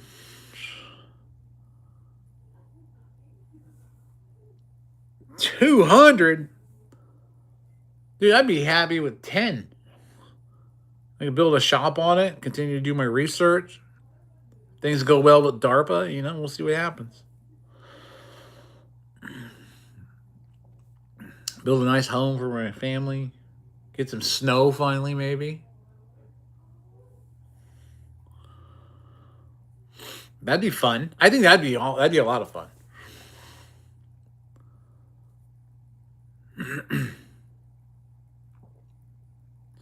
Never been to Tennessee, I don't think. Might have flown over it.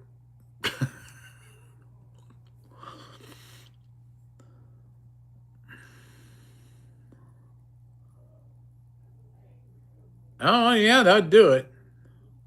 For some of my stuff. One of them, I'm going to need hangar doors on this roof. So I'm going to have to... Mainly because it's a VTOL aircraft, but it's more powered by hybrid hydrogen turbines. Oh, this chair's hurting my back. Here come 50, reminding me. My body's going, you woke up 50 today. None of your chairs are going to be comfortable.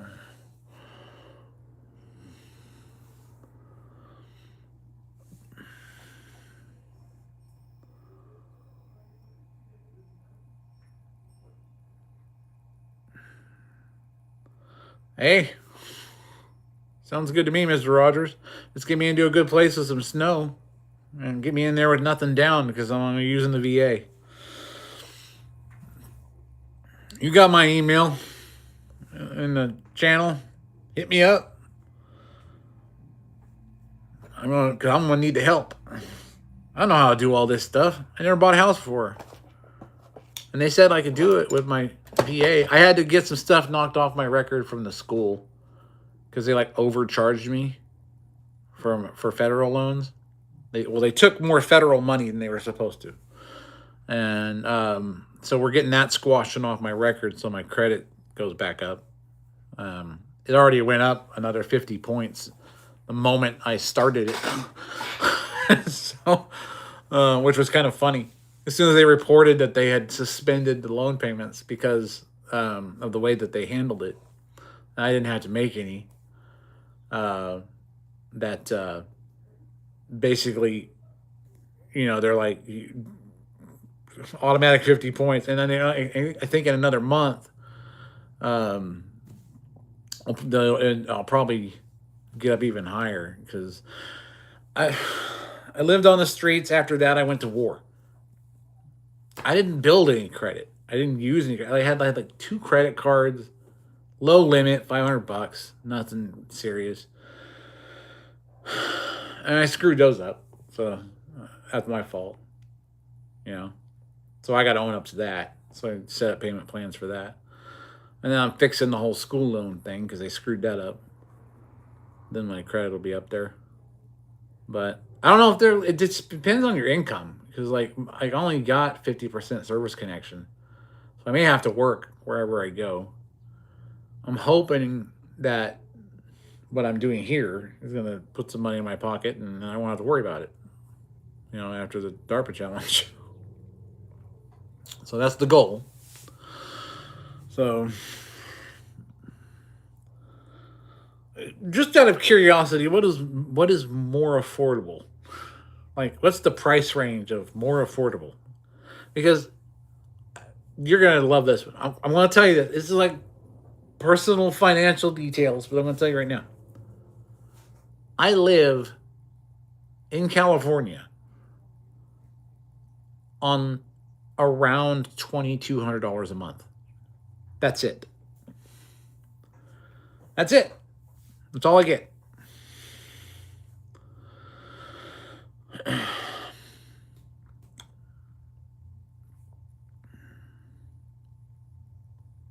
We can discuss politics if you'd like to go back to that. Yes. American Federative. What did that even say? Oh, Federative movement. Gotcha. 1 minute of angle. What's up, brother?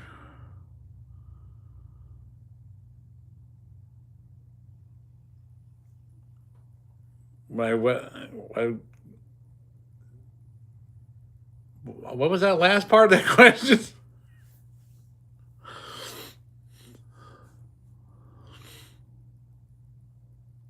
We are discussing that. We are discussing some politics in the sense.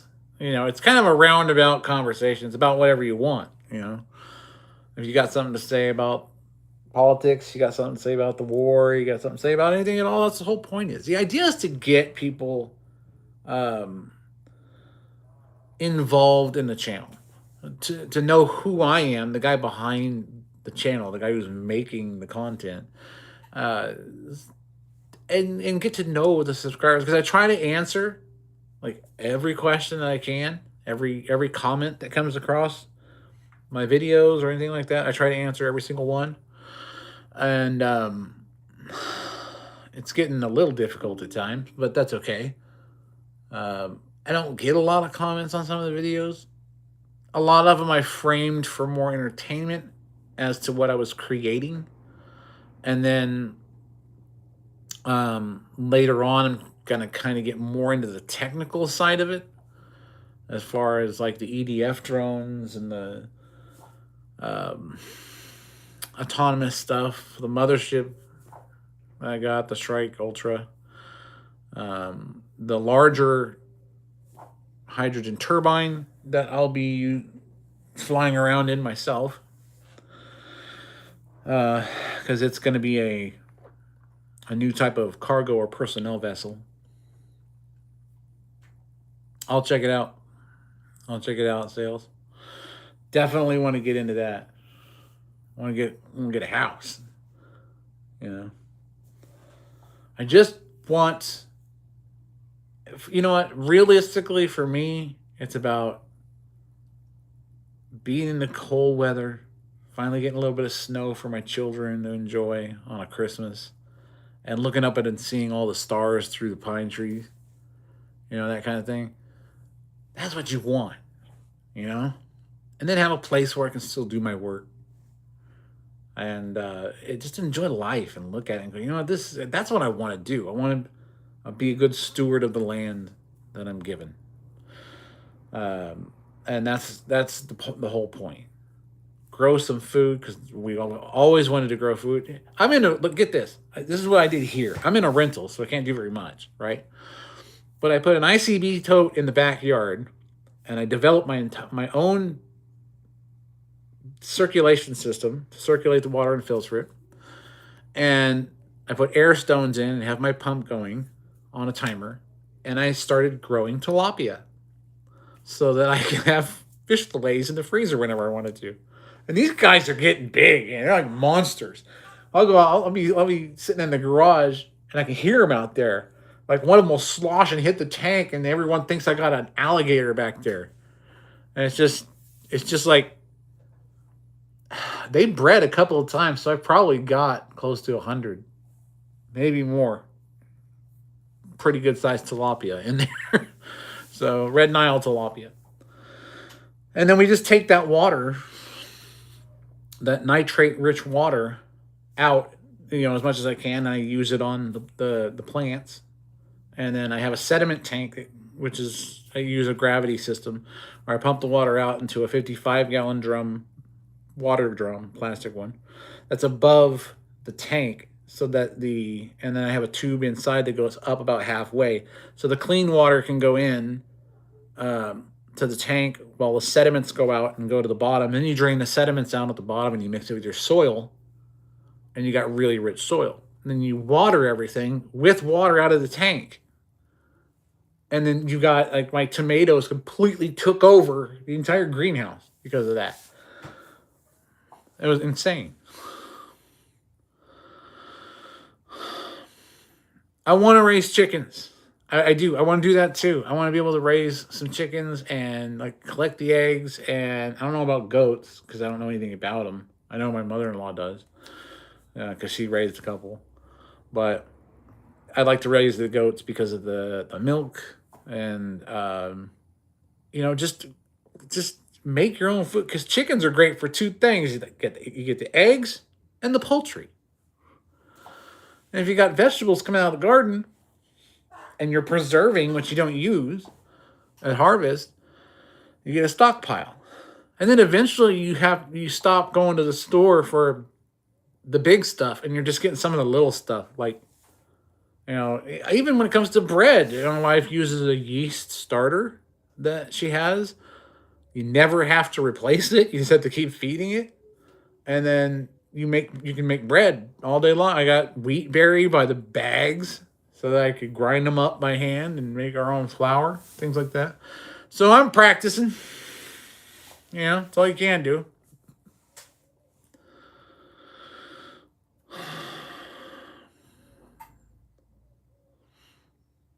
Yeah, you want to get to the point where you're going to the I want to be far enough outside the city to where I don't have to deal with the city, but close enough to where I can go in and get like prescriptions I might need or do doctor's visits, that kind of thing. Yeah. Or pick up stuff like, that you can't normally get. Because everything else can just be Amazoned in. You want a TV, just get on Amazon. You want this, get on Amazon. You want that, get on Amazon. There's no reason to leave. And I think that's the whole point. The whole point of having land and a home is to just be, home and enjoy your homestead. Enjoy that freedom. And that's the whole point. I mean, if you get bored, you want to watch a movie. It's not like you can't stream the stuff in through Starlink or something out there even in the trees.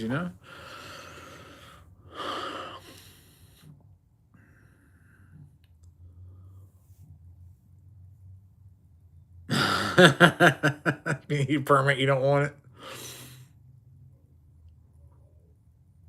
Boring talks. Well, why are you here if it's boring? I love how people come in here and they just lay that down. It's like, I came in here better than you. I shall leave less than that because I showed my ass.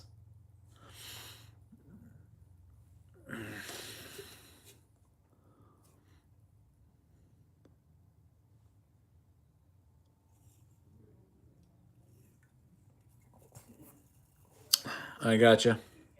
I'm not going anywhere for a minute. I don't plan on being in here very much longer just because it's my birthday and I've got better stuff to do. I'm kidding. I love talking to you guys. I really do. It makes it fun. Even the trolls, when they come in, it makes it hella fun. Yeah, man. Made it to half a century. Finally 50 years old. Took long enough.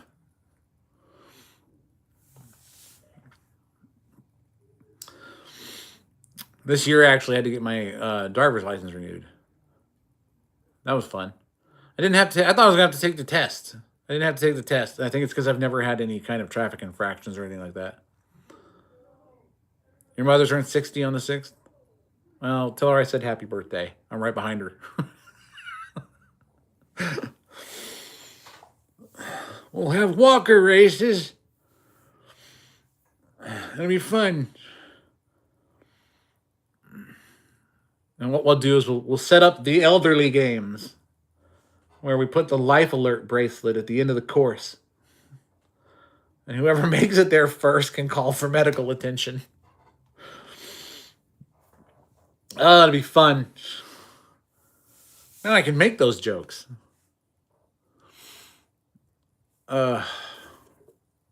Yep, these are the days. The days when you go, oh, my back hurts.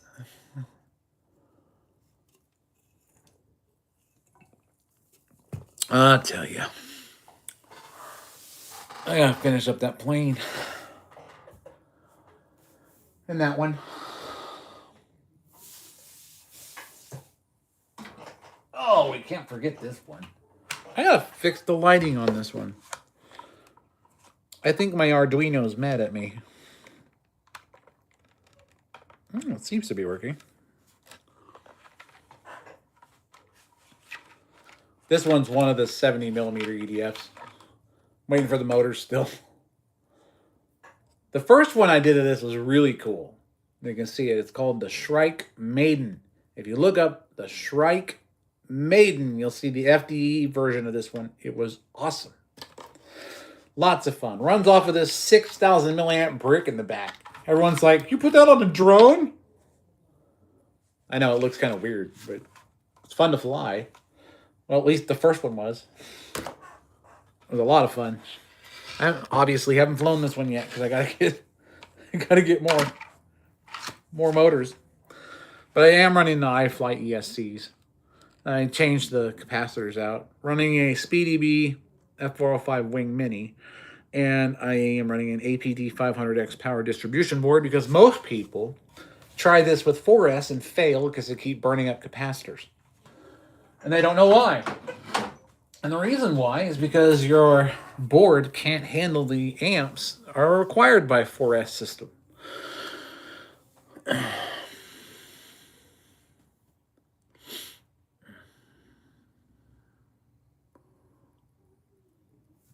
What's going on with your truck? Hold on. You need to get your brother and his wife out of your house. They borrowed your truck, left you afoot, took my truck everywhere. Key in the house. I told them to bring my keys. What?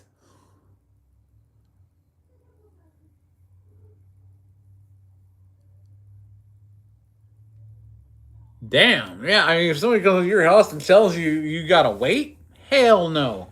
That's when you put somebody's ass on the dirt. Nah, I mean, I wouldn't be playing that. I'd be like, dude, if you don't get here now, you're gonna find out exactly what the Russians are finding out with drones right now.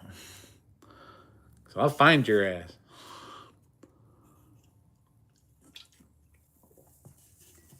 I'm sorry, but some people just need an open-handed slap in the mouth. I'm telling you.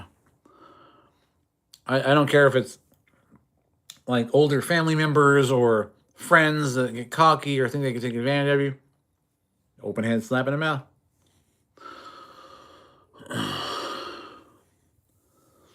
Just don't use your fist.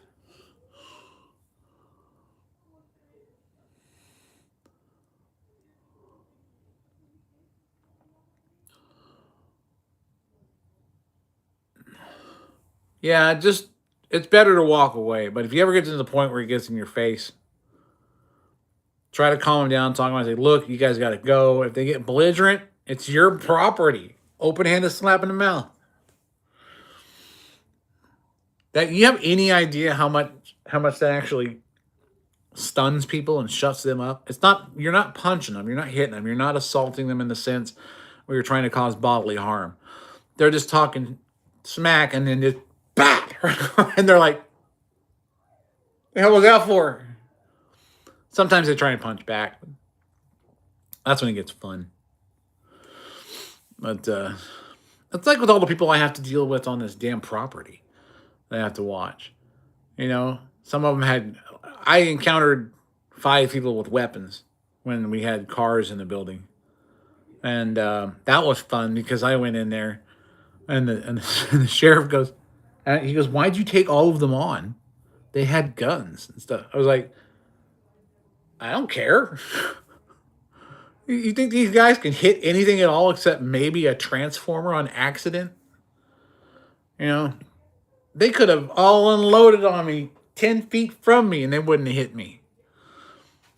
Their guns are for show. They don't know how to use any of them. I was like, dude, I've been married for 16 years and I've been to war.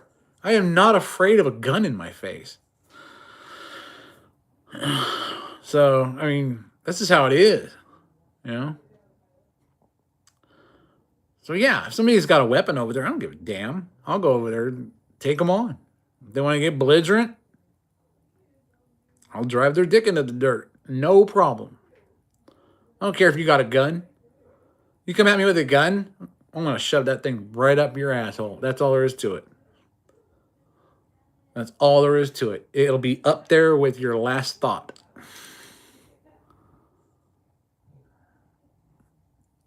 So I don't care. I've been shot and I had to fight through it for 45 minutes. I'm used to this shit.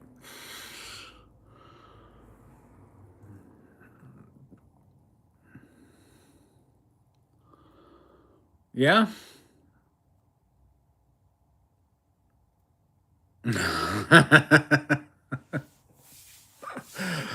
Yeah. You got once you start getting to the point where people are like getting belligerent and you're like, you know what? I like a good fight. I like where this is going. That's all you got to worry. Because then you go home and you're like, well, I got a nice little workout tonight. And somebody else is taking a nap. That's all there is to it. But yeah. And I just, and you see the things that are happening in the world today, and you're like, it used to be we settled things man to man, right? Instead, there's like, you ever seen those reels on Instagram where these guys, they're like talking like this with their arms up, and they got like, they're holding up chains. They got the silly hats on. They're covered with tattoos and everything like that. And they're like, I'm like, dude, I don't understand what you're trying to say. Okay. And I don't even think you could dub it and we could figure it out. I no idea. And they're all having arguments with each. All I know is one of them's mad at the other one. And I have no idea what they're saying. And I don't even know why it comes across my feed, but it's so funny to watch. You scroll up, you see this guy. He's dressed like Ronald fucking McDonald, wearing chains and shit like that, and a weird ass hat. And he's like, I'm like, are you praying or something? What are you talking about? And like, we're supposed to be somehow impressed with that. Like, oh, you're representing what? The fact that you couldn't read and you quit after the third grade. I mean, what? I don't even know how these people make money.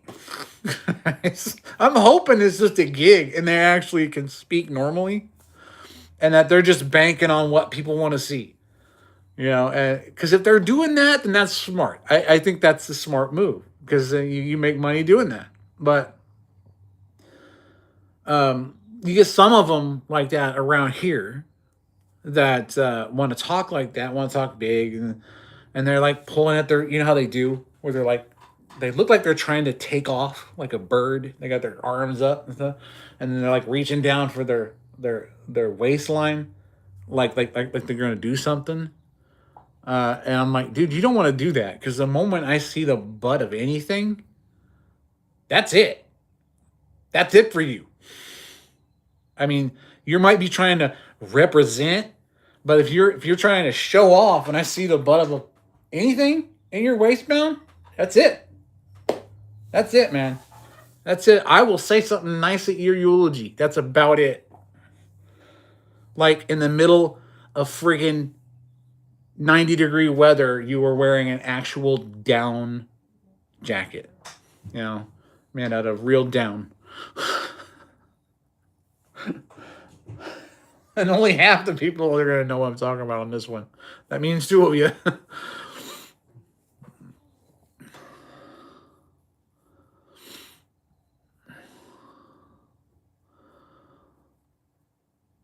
Dude in front was drunk. Yeah, see, it's always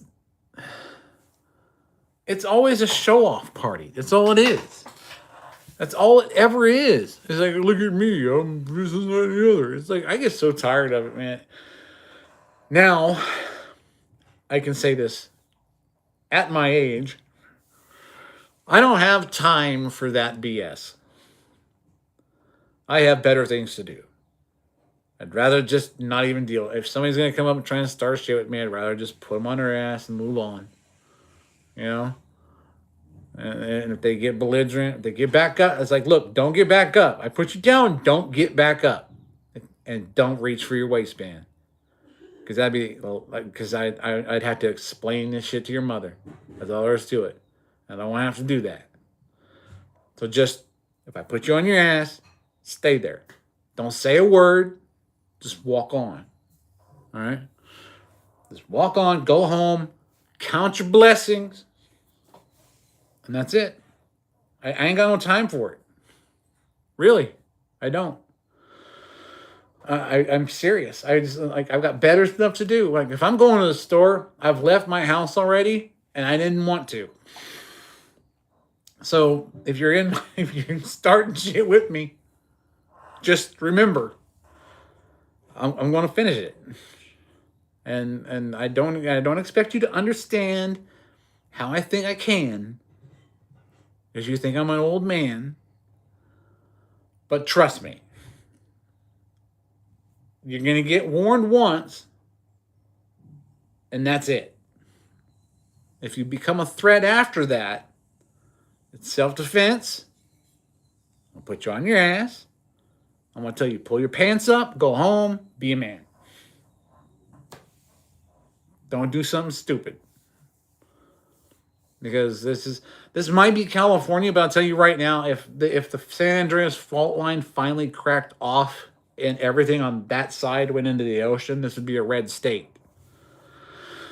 So this is farm country. All right, we ain't messing around here. All right, and a lot of us have got excavators and everything else. Trust me. When we dig a hole, we dig a hole. All right, so it's best for you just to move on. That's all there is to it. Catch you on my property over there, like I've been doing. I surprised the hell out of them. That's funny as hell. Went out there with the flashbangs. Foo, foo, foo. Boom, boom, boom. And I guess they start scattering. They're trying to rip down cameras on the building, right? That was funny. Then he comes out and he's like, "What the F, bro?" And like standing there in the middle of the street with the rifle in my hands. And then he dropped his gangster quick, walked down the street, didn't want nothing to do with it.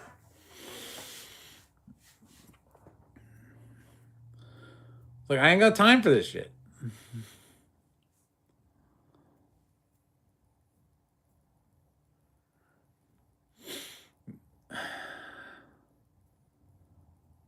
No one won. You got thrown out. Well, that sucks.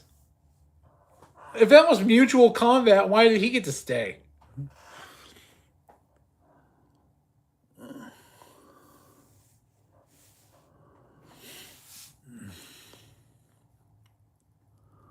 Honestly, wish I could make these lives more interesting for people so that but if you, like, I guarantee you this, watch. If I was, and this is the bad part about YouTube. If I was a young girl, pretty girl, in mid-20s, early 30s, and I was showing off the cleavage, everybody would be watching no matter what I was saying. No matter what I was saying, there would be like 5 to 6, maybe even 10,000 viewers, right? But I'm not. I'm an engineer in my garage. And I find it hilarious because YouTube says they don't want anything exploitative, but what they're doing is exploitative. You can watch several videos on the internet, but if a girl reacts to those videos, you're going to watch that video again and see everything you've already seen because it's a girl doing it in a tight shirt. Where is the advantage to people who actually want to make cognizant content for people? I mean, seriously. There's no advantage to creators online who actually want to create. real content. Because all you got to do is be a girl with a tight shirt, and you're like making facial expressions. Oh my gosh, I can't believe what I just saw in the video that you've all seen already. And they're making bank, right? I was like, you know what? I'm just gonna like hire Hooters girls to do my lives from now on.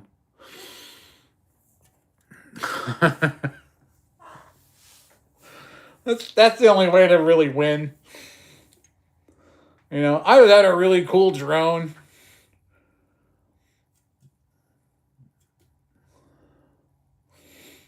Yeah, you can't comment on it. I don't know why they haven't fixed that. It's like, why can't you can be on a live or comment on a video, but you can't comment on a short, which makes no sense whatsoever. It's like, what's up, YouTube? What are you doing?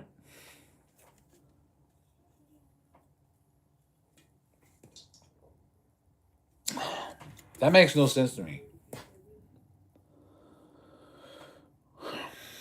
You can't even look at comments? I get some comments on the shorts, but not... Some of them had really spanned out. Like, I would get a lot of comments. Usually technical comments. Sometimes, hey, yay, that was cool. But most people don't comment too much. If they do, it's short. Nothing. You're not missing anything, you know. So, but what did you think of that second Hellfire launch, though? That was funny. That was funny. I didn't even hit the board. It just went up. It looked like it had a target and it was going for it.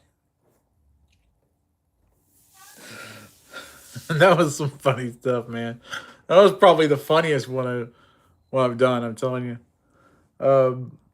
I still have another one to do on the C67, but I'm thinking about the C67. I'm going to take out a little bit farther because I want to see how far it goes if it flies straight off of that bench test that I'm doing. Yeah. Yeah, let them send drones over here, man. I'll have them down. Don't worry about it. I'm getting into a little bit bigger Hellfire missiles. You know, model rocketry, of course. You all understand that, don't you? Okay, good. And it's mainly because, you know, because they tell you, if you see something, report it. Nobody answers around here. If somebody's like, how quickly do the cops respond? And what are they going to do if a drone's flying over? You got to get it to your local authorities, then they have to get it to the FBI, then they have to get it to the military, and if the military is not already tracking it, then or doesn't know about it, it's going to be too late by the time that thing hits. So I guarantee you, if somebody fires a drone or flies a drone over this area, in this farm community, every freaking farmer from here all the way north is going to be outside with a 308. Guaranteed. That drone ain't going to make it very far. Besides, they're going to hit San Francisco or LA anyway. I mean, it would be doing us a favor, I think. You know? Someone needs to flush those toilets. Not to offend anyone who actually lives there, who is of good nature, obviously. But you know what shitbags I'm talking about. So, there is that. So, that's why I say I don't want the enemies to be responsible for getting rid of basically the Democratic half of the country or the state. I'd rather the fault line be responsible. And luckily, we've had some subduction zone earthquakes over the past couple days, so hopes are high. What's going on, black and white? Glad you're back. Yeah, I get to the point where it's like, you know, just a big earthquake. They've been saying a lot like, what is it lately? It's all the meteors that have been coming in. It's like, that happens all the time, right? And now all it takes is 2 or 3 people to catch it on video, and then they put it up and they think it's some sort of meteorite pandemic. How much you would have bet? That's what they're going for now. We gotta scare them with the meteors. COVID didn't work.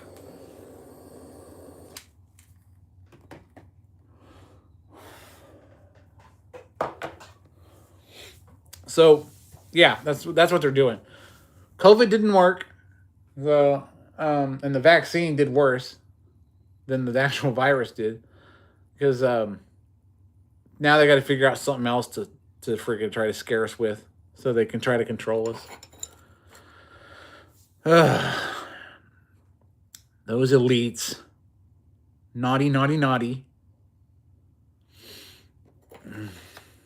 But hey, what are you gonna do, right? They're idiots for the most part. That's everyone thinks people are in positions of power because they have authority and a good sense of what's right and wrong, but that's not why they were elected.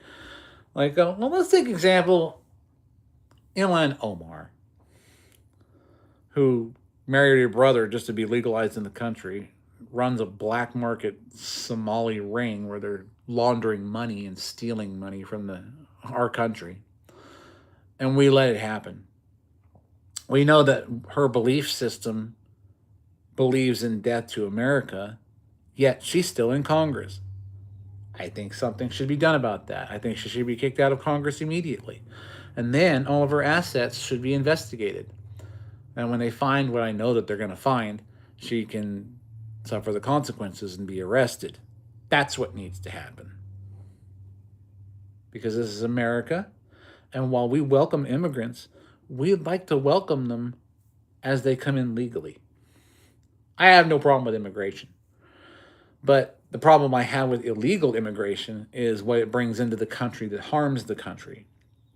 And there are some illegal immigrants here who want to do good. They just wanted to get in. Well, I'm sorry. I know you have good intentions, but entering the country illegally and the people complaining about us deporting them like they're innocent don't seem to remember that once you illegally entered the country, you broke the law. That's why you're getting arrested and deported. So, but legal immigrants, I'm fine with, man. This country was built on it. We just got to be able to count you. We got to know who you are, where you're at, what you're doing. That's all there is to it. They know who I am. They know where I'm at. They know what I'm doing at any given moment. Why should you be any different just because you came from a different country? I mean, come on. Let's be realistic about the situation. That's what it's about. You don't like it because the Democrat side, the ones who want to regain power, they want people that can't be accounted for to vote for them because they were given $13,000 EBT cards. And then they complain when we get them, when we kick them back out and close the border and stop the flow of drugs from coming in that are killing Americans. That's what it's about. They're mad at that because we've taken away their income. We've taken away their source of income, the left source of income. That's what we've taken away, and they hate it.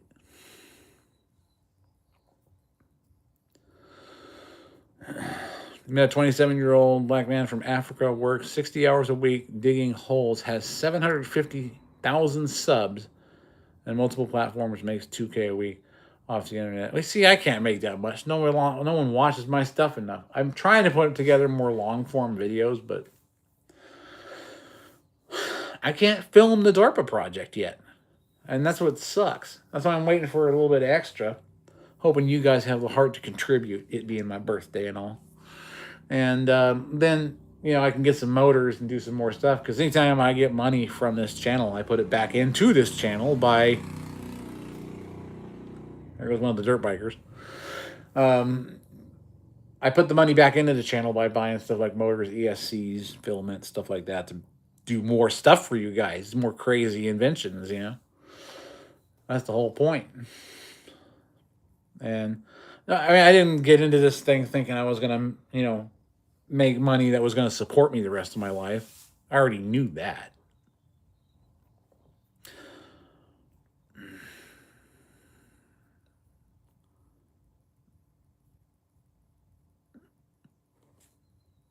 Well, what does that say? Our best, bro. Hi, you are a child of God. If you feel alone, Jesus has felt your pain. Dude, I'm a Christian, man. You're preaching to the choir. I appreciate it though. Anybody who's willing to go into the chat and say stuff like that, that we know people are going to hate us for, uh, it takes some guts. And I applaud you for that, as long as you're not a spam bot that's just throwing stuff out there. But God bless you. Thank you for that. You got 5 on it? 5 on what? What pump is it? I'm out of gas.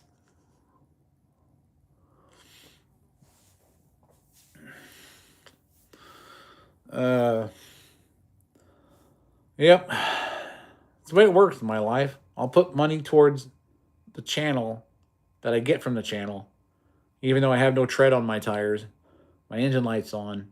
My gas tank is in the red, but I can always look. I live the way we live. Red means you got a little ways to go, so don't worry. Even empty means you got some miles left. So you just kind of cross your fingers. And yeah, I spent a lot of money in the DARPA project, but it wasn't my money. And so, and because I'm an honest person, I'm not going to take any of that money that they gave me for those projects and buy anything for myself or fix anything myself. Another CG, you were freaking awesome, man. You were awesome. That's gonna pay for, I have no idea, but it's gonna pay for something, and it's gonna go towards the motors. I promise you that. And it's gonna go towards something. Just under 1 gallon. Exactly right. Welcome to California. Oh, I love it. I love it. Definitely love that one.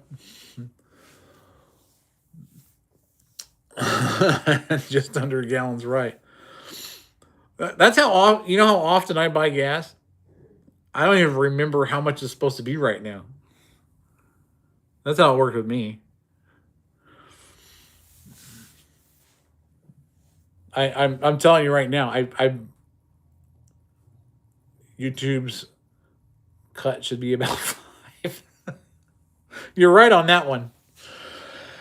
Yeah. That's crazy. That's totally crazy. I love it. Can I like it? Oh, I can. Nice. I'm learning how to use YouTube, everyone. See how fast I'm growing up?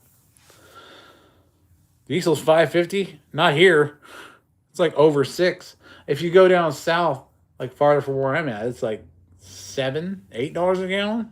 Somewhere around there. But I don't know. It goes up and down every day with what's going on in the Middle East. So you never know, right? So, oh my gosh, it's 5:25. Anyway, I'm going to keep talking. Because there's 4 people just still watching. Yep. Sorry, no cleavage. Not a lot of people.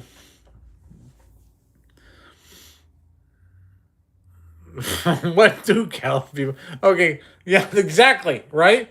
But see, that's the thing about the bowl. You can't. You. It's hard to claw your way out of it. There was family of mine that moved out into different states, and they said, "Hey, we're coming back to California." I'm like, "What is wrong with you? Why would you come back to California on purpose?" You know? I mean, the only reason why I'm here is because of family. My wife's family and stuff like that. My brother's still alive. Probably not for long. He got a bad ticker.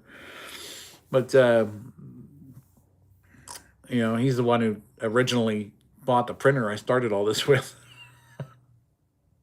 So it's like, he kind of got me into it. There was a lot of stuff I wanted to do prior to, but I never had a good printer to do it with. He got the X1 Carbon for me. And, I've been trying to make it ever since. Pays you all every year, so they don't. Dude, I don't need a U-Haul. I don't. You know what I'll do? I'll just go to my friend's house and say, hey, I need your big, you know, fifth wheel. I'm bringing it over. I'm strapping everything on. If I get a place, I'm not like the place that I've been looking at that I do want to kind of get up. It's sort of like a step in the right direction, right? I want to get out of California, but I'm kind of going up farther up the hill so I can get out of the heat. That's what I want. Snow, stars, no heat. Um, you couldn't go home. Wait, hold on. You hate Trump because you couldn't go home because of him? Why? I'd like to see that one.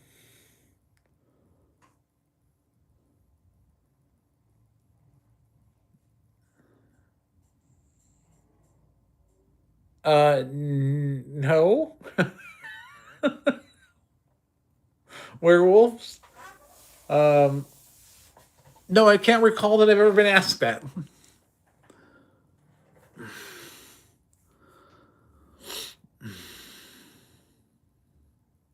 Scared of werewolves. Interesting name. Interesting question. Look, I've been married almost 17 years. Okay, if any woman ever asked me that, uh, I'd probably slap her across the face.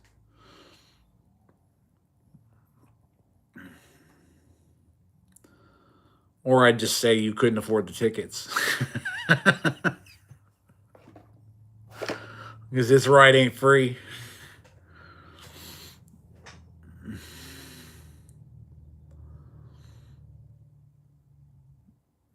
It would be finished last week, but I'm in Iran border because of Trump. So you're in Iran right now?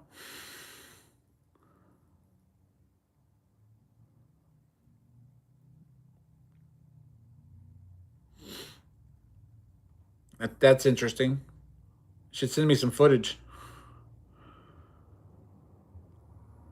That'd be interesting. You get some. Well, I mean, are you close enough to see what's going on?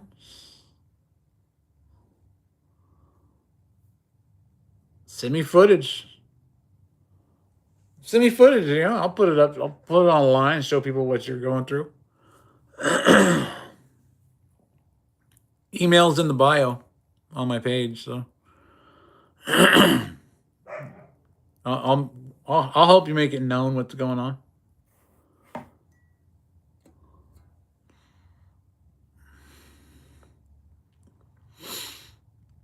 That'd be awesome. I mean, it's not awesome for you. You know, I'm not trying to make light of it or anything like that. You know, 'cause it's got to be a stressful situation. But, yeah. I mean, if you're wanting to get video out of what's really going on, what Iran's really doing, um, send it to me. I'll set up a whole series for you on my channel.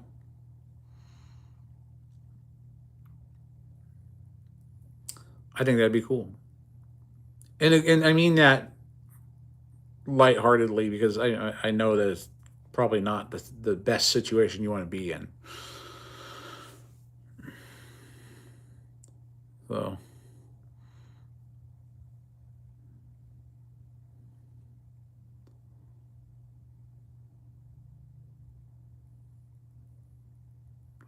yeah, I heard it's getting pretty spicy over there. It's like everybody's going after everybody, and you know, it's insane.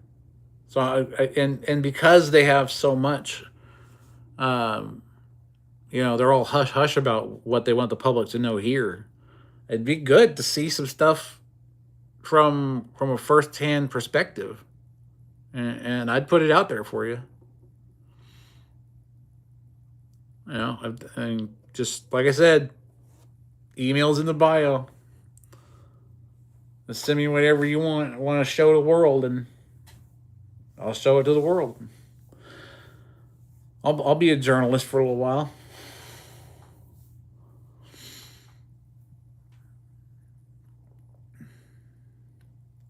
Yeah, they have been fighting for a long time. I agree with that, Gore. Everyone that's opposing what's going on now in the United States are too young to understand anything. They they think this is new when these people have been fighting for thousands of years.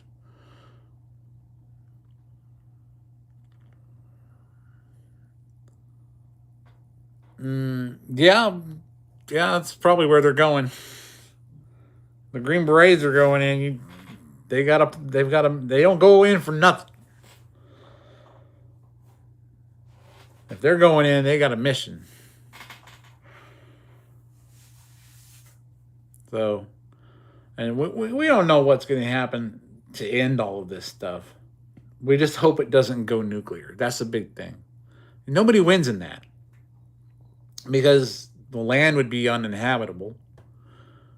I see it escalating to tactical nukes, lower yield, specified targets, things like that. But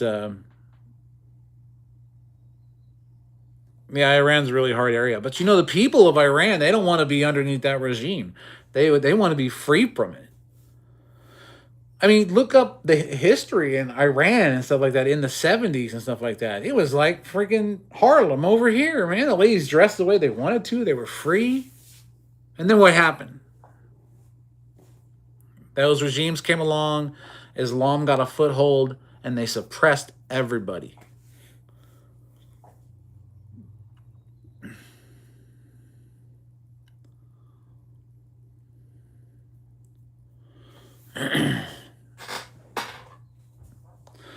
Well, not much of the regime left. Every time they elect a new leader out of that regime, there's an explosion somewhere, and then the positions open again.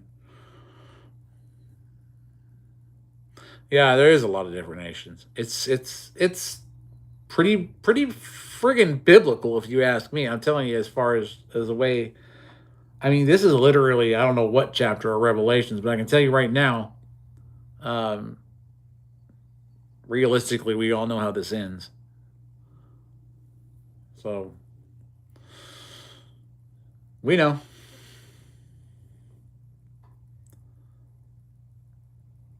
But honestly, with the video, I would love to see your. I'm trying not to sound enthusiastic. I know it sounds horrible to sound like that in wartime, but I would like to see your perspective of things and get your story out there.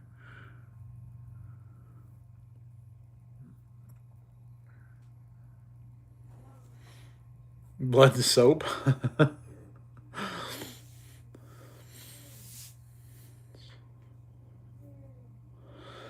Yeah, it's getting pretty. I'd honestly like to, the Strait of Hormuz is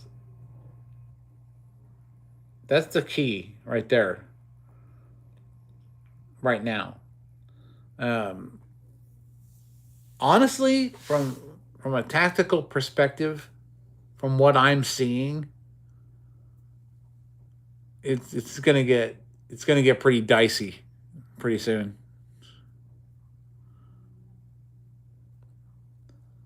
You know, and if the people over in Iran, if the regime thinks that we can't take them out and put something in place that's good for the people of Iran, then they're mistaken. If they think we can't take them out, they're mistaken. We kidnapped the leader of a country in the middle of the night. Okay, we went in there. We went into Venezuela, and he like woke up. You know, had his like duck slippers on, stuff like that. We took his ass out of there. He didn't even know what was going on. You know, like woke up to Marines doing selfies. You know, that's how it worked. So we'll take Iran too.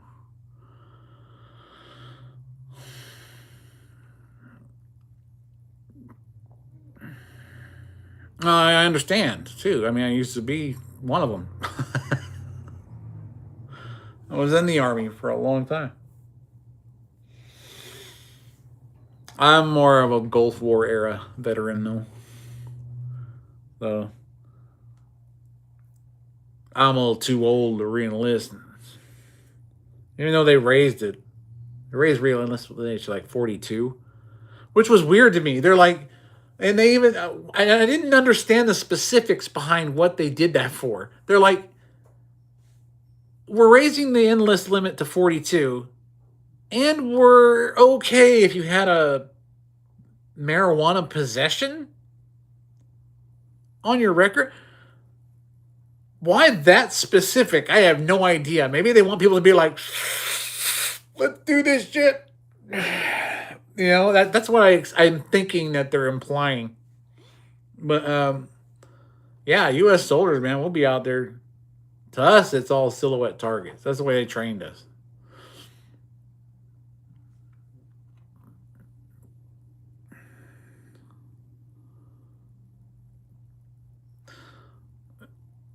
You've seen some stuff. I can tell you that. You've seen some stuff. If you've been fighting with U.S. soldiers, if you've been fighting with the Marines, man, that makes me jealous. It does. They'll be shooting on you. They'll be shooting at the enemy while they're chewing on crayons. Give me the red one. Red one's mine.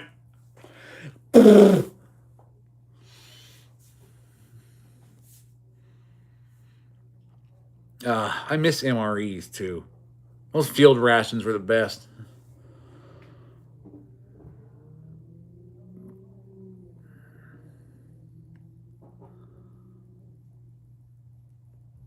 It's not that bad. I can tell you one thing right now. When I went in, I went from a dry heat here in California.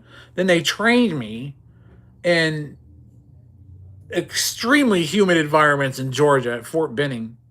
Then they send me over to the desert where it's dry heat again. It's like you acclimate, but the point is, it's like, come on, you know? Train us in the environment we're going to be fighting in. But, you know, you always got to go through basic first. So I had the pleasure of Sand Hill, Fort Benning, Georgia. In the middle of July, probably one of the worst times to go in. Because the humidity was like, I don't even know how high. All I knew was that 85 felt like I was getting slow cooked. You know, but it was bad. It was bad. But I got used to it. And, you know, I made it through. You know? Then you get overseas and you're like, back to another dry heat. And it's like super hot. And then at night, it's like completely and totally, like you're freezing. It's like you have to get used to the temperature changes. It's like being on the moon, 200 degrees in the sunlight and minus 200 in the shade.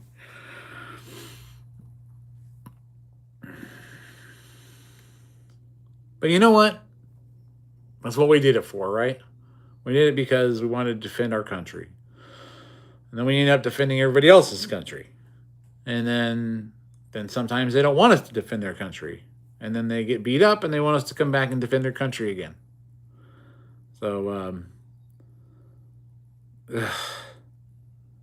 it's just an endless circle. The point is, we have a duty. As soldiers, you don't get to really pick and choose your political stance. None of that matters. You follow orders. That's all it is. When you go into basic, you sign away your rights. That's all there is to it. That was before they kind of took away the shark attack and all that and thought it was too much and stuff like that because all these sensitive baristas decided they wanted to serve their country and it was too much for them.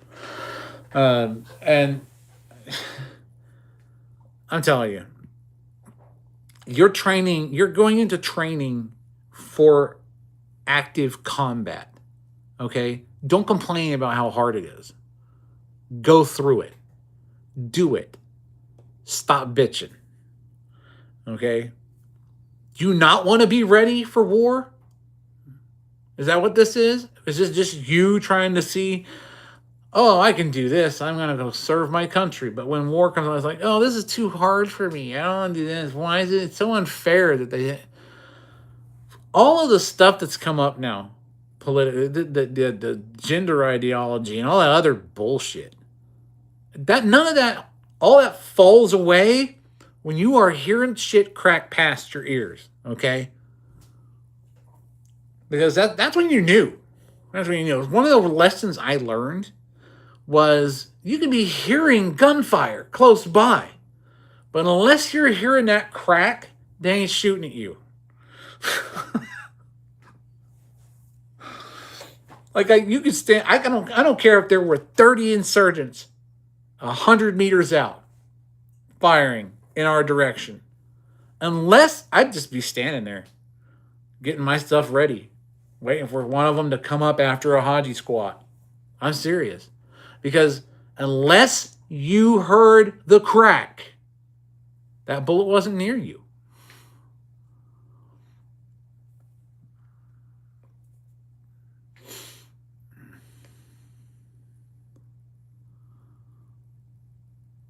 Yeah, that's exactly it. Just like an Indiana Jones movie. They're like, they pull out this freaking saber. Start running at you. It's like, what the heck, man? Surprisingly, hand-to-hand combat was easy with them, except you never knew who was wired, right? So, usually when they were running at us with nothing in their hands, we just dropped them. And they'd usually explode once they got hit. So, I guess they took some lessons from Pearl Harbor. I don't know. But, oh man, can you believe what the president said to that reporter from Japan? Holy crap.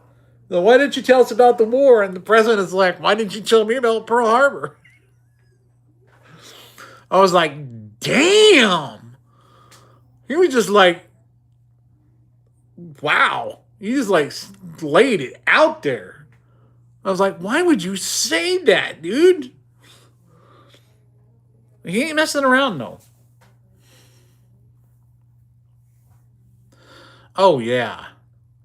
Oh, yeah. You know they're on drugs. You know they are. That's why they keep going and going and going until you shut them off. Take out their batteries.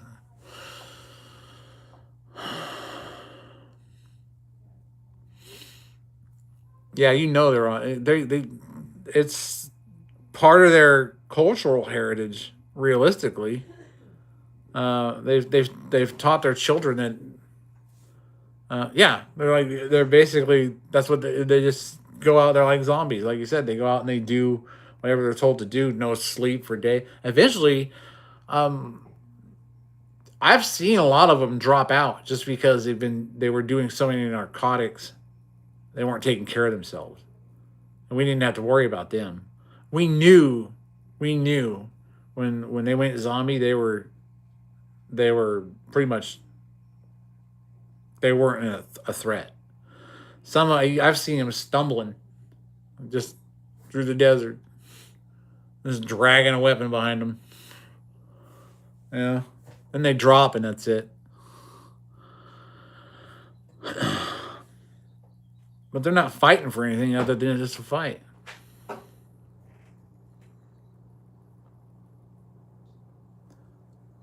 Can I borrow you for 1 second? What's up? Can I borrow you for 1 quick second? Yeah. I get the cave thing too, man. I wouldn't be able to do that one. I'll be right back, guys. Everyone hold up.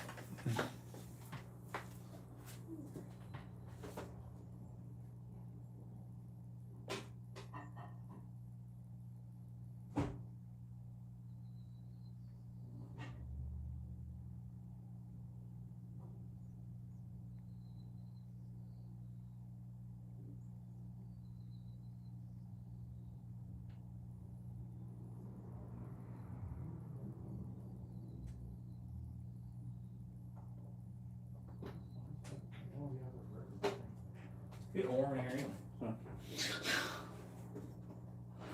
All right. Okay.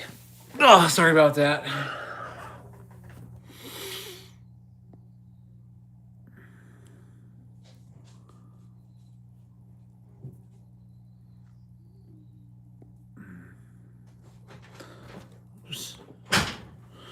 Yeah, sometimes terrorists can stay 8 months. Okay, yeah, they can, and sometimes longer.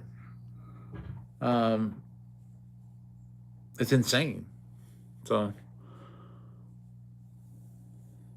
oh, yeah, I know the smell.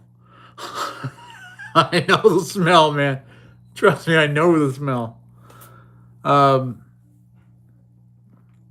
that's why the like sometimes we would just like screw it and just hit those caves with like an AT4, you know, just one round, you know, and see who scrambled out of there. But yeah, the smell is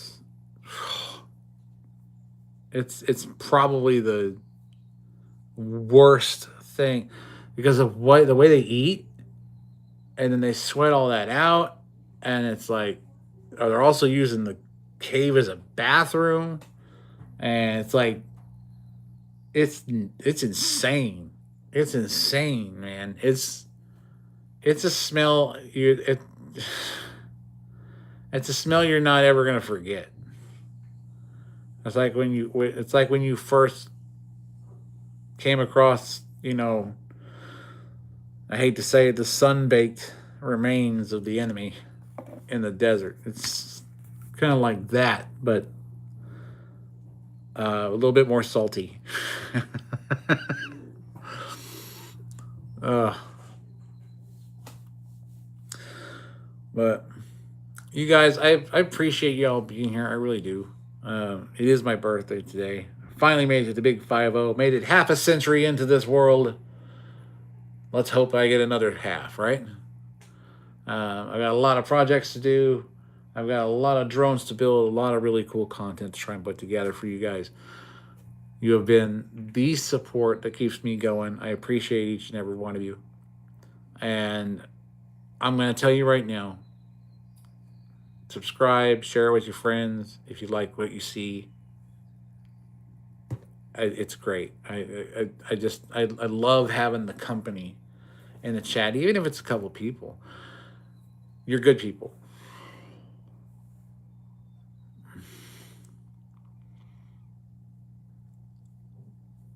Yeah, I hear what you're saying about the skin and socks. Trust me.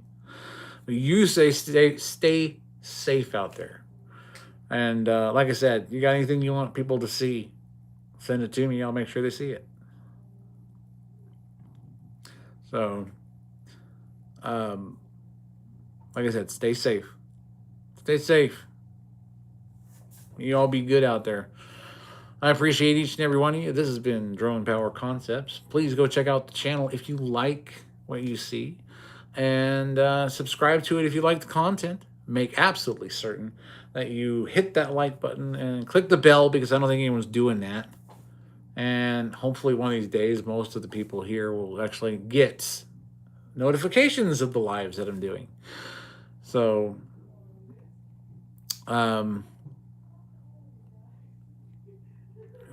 we born at this madness. It's normal for me. Hey,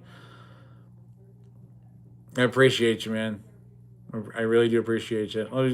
You'll be in my prayers for sure. So, just like I said, stay safe. And like I said to everybody else, and including you, make sure you look for more content because I'm going to tell you right now, there's going to be a lot more fun stuff coming up. We've got the EDF drone that we're doing. We've got the 90 millimeter back on the wall. We got Sally over here, which is our water jet. I know that sounds funny, but it is. Then of course, eventually, after the competition, you'll be able to see the drone for the DARPA Lift Challenge, which is what I'm really concentrating on now, which is why I haven't done a lot of long form videos recently, but I do plan on putting some out there. So, keep looking for those videos. Pay attention to those shorts because those will let you know what's going on and when. And look for the other lives as they come up. I'll try to schedule them and give you guys some time to know when they're going to happen. Today was sort of just kind of on a whim because it's my birthday. I wanted to say hi to everybody. And I just wanted to do a live and get to know some people. You've all been wonderful, as usual. Have a wonderful evening. Stay safe out there. Love you all, and thank you for watching. I'll see you next time.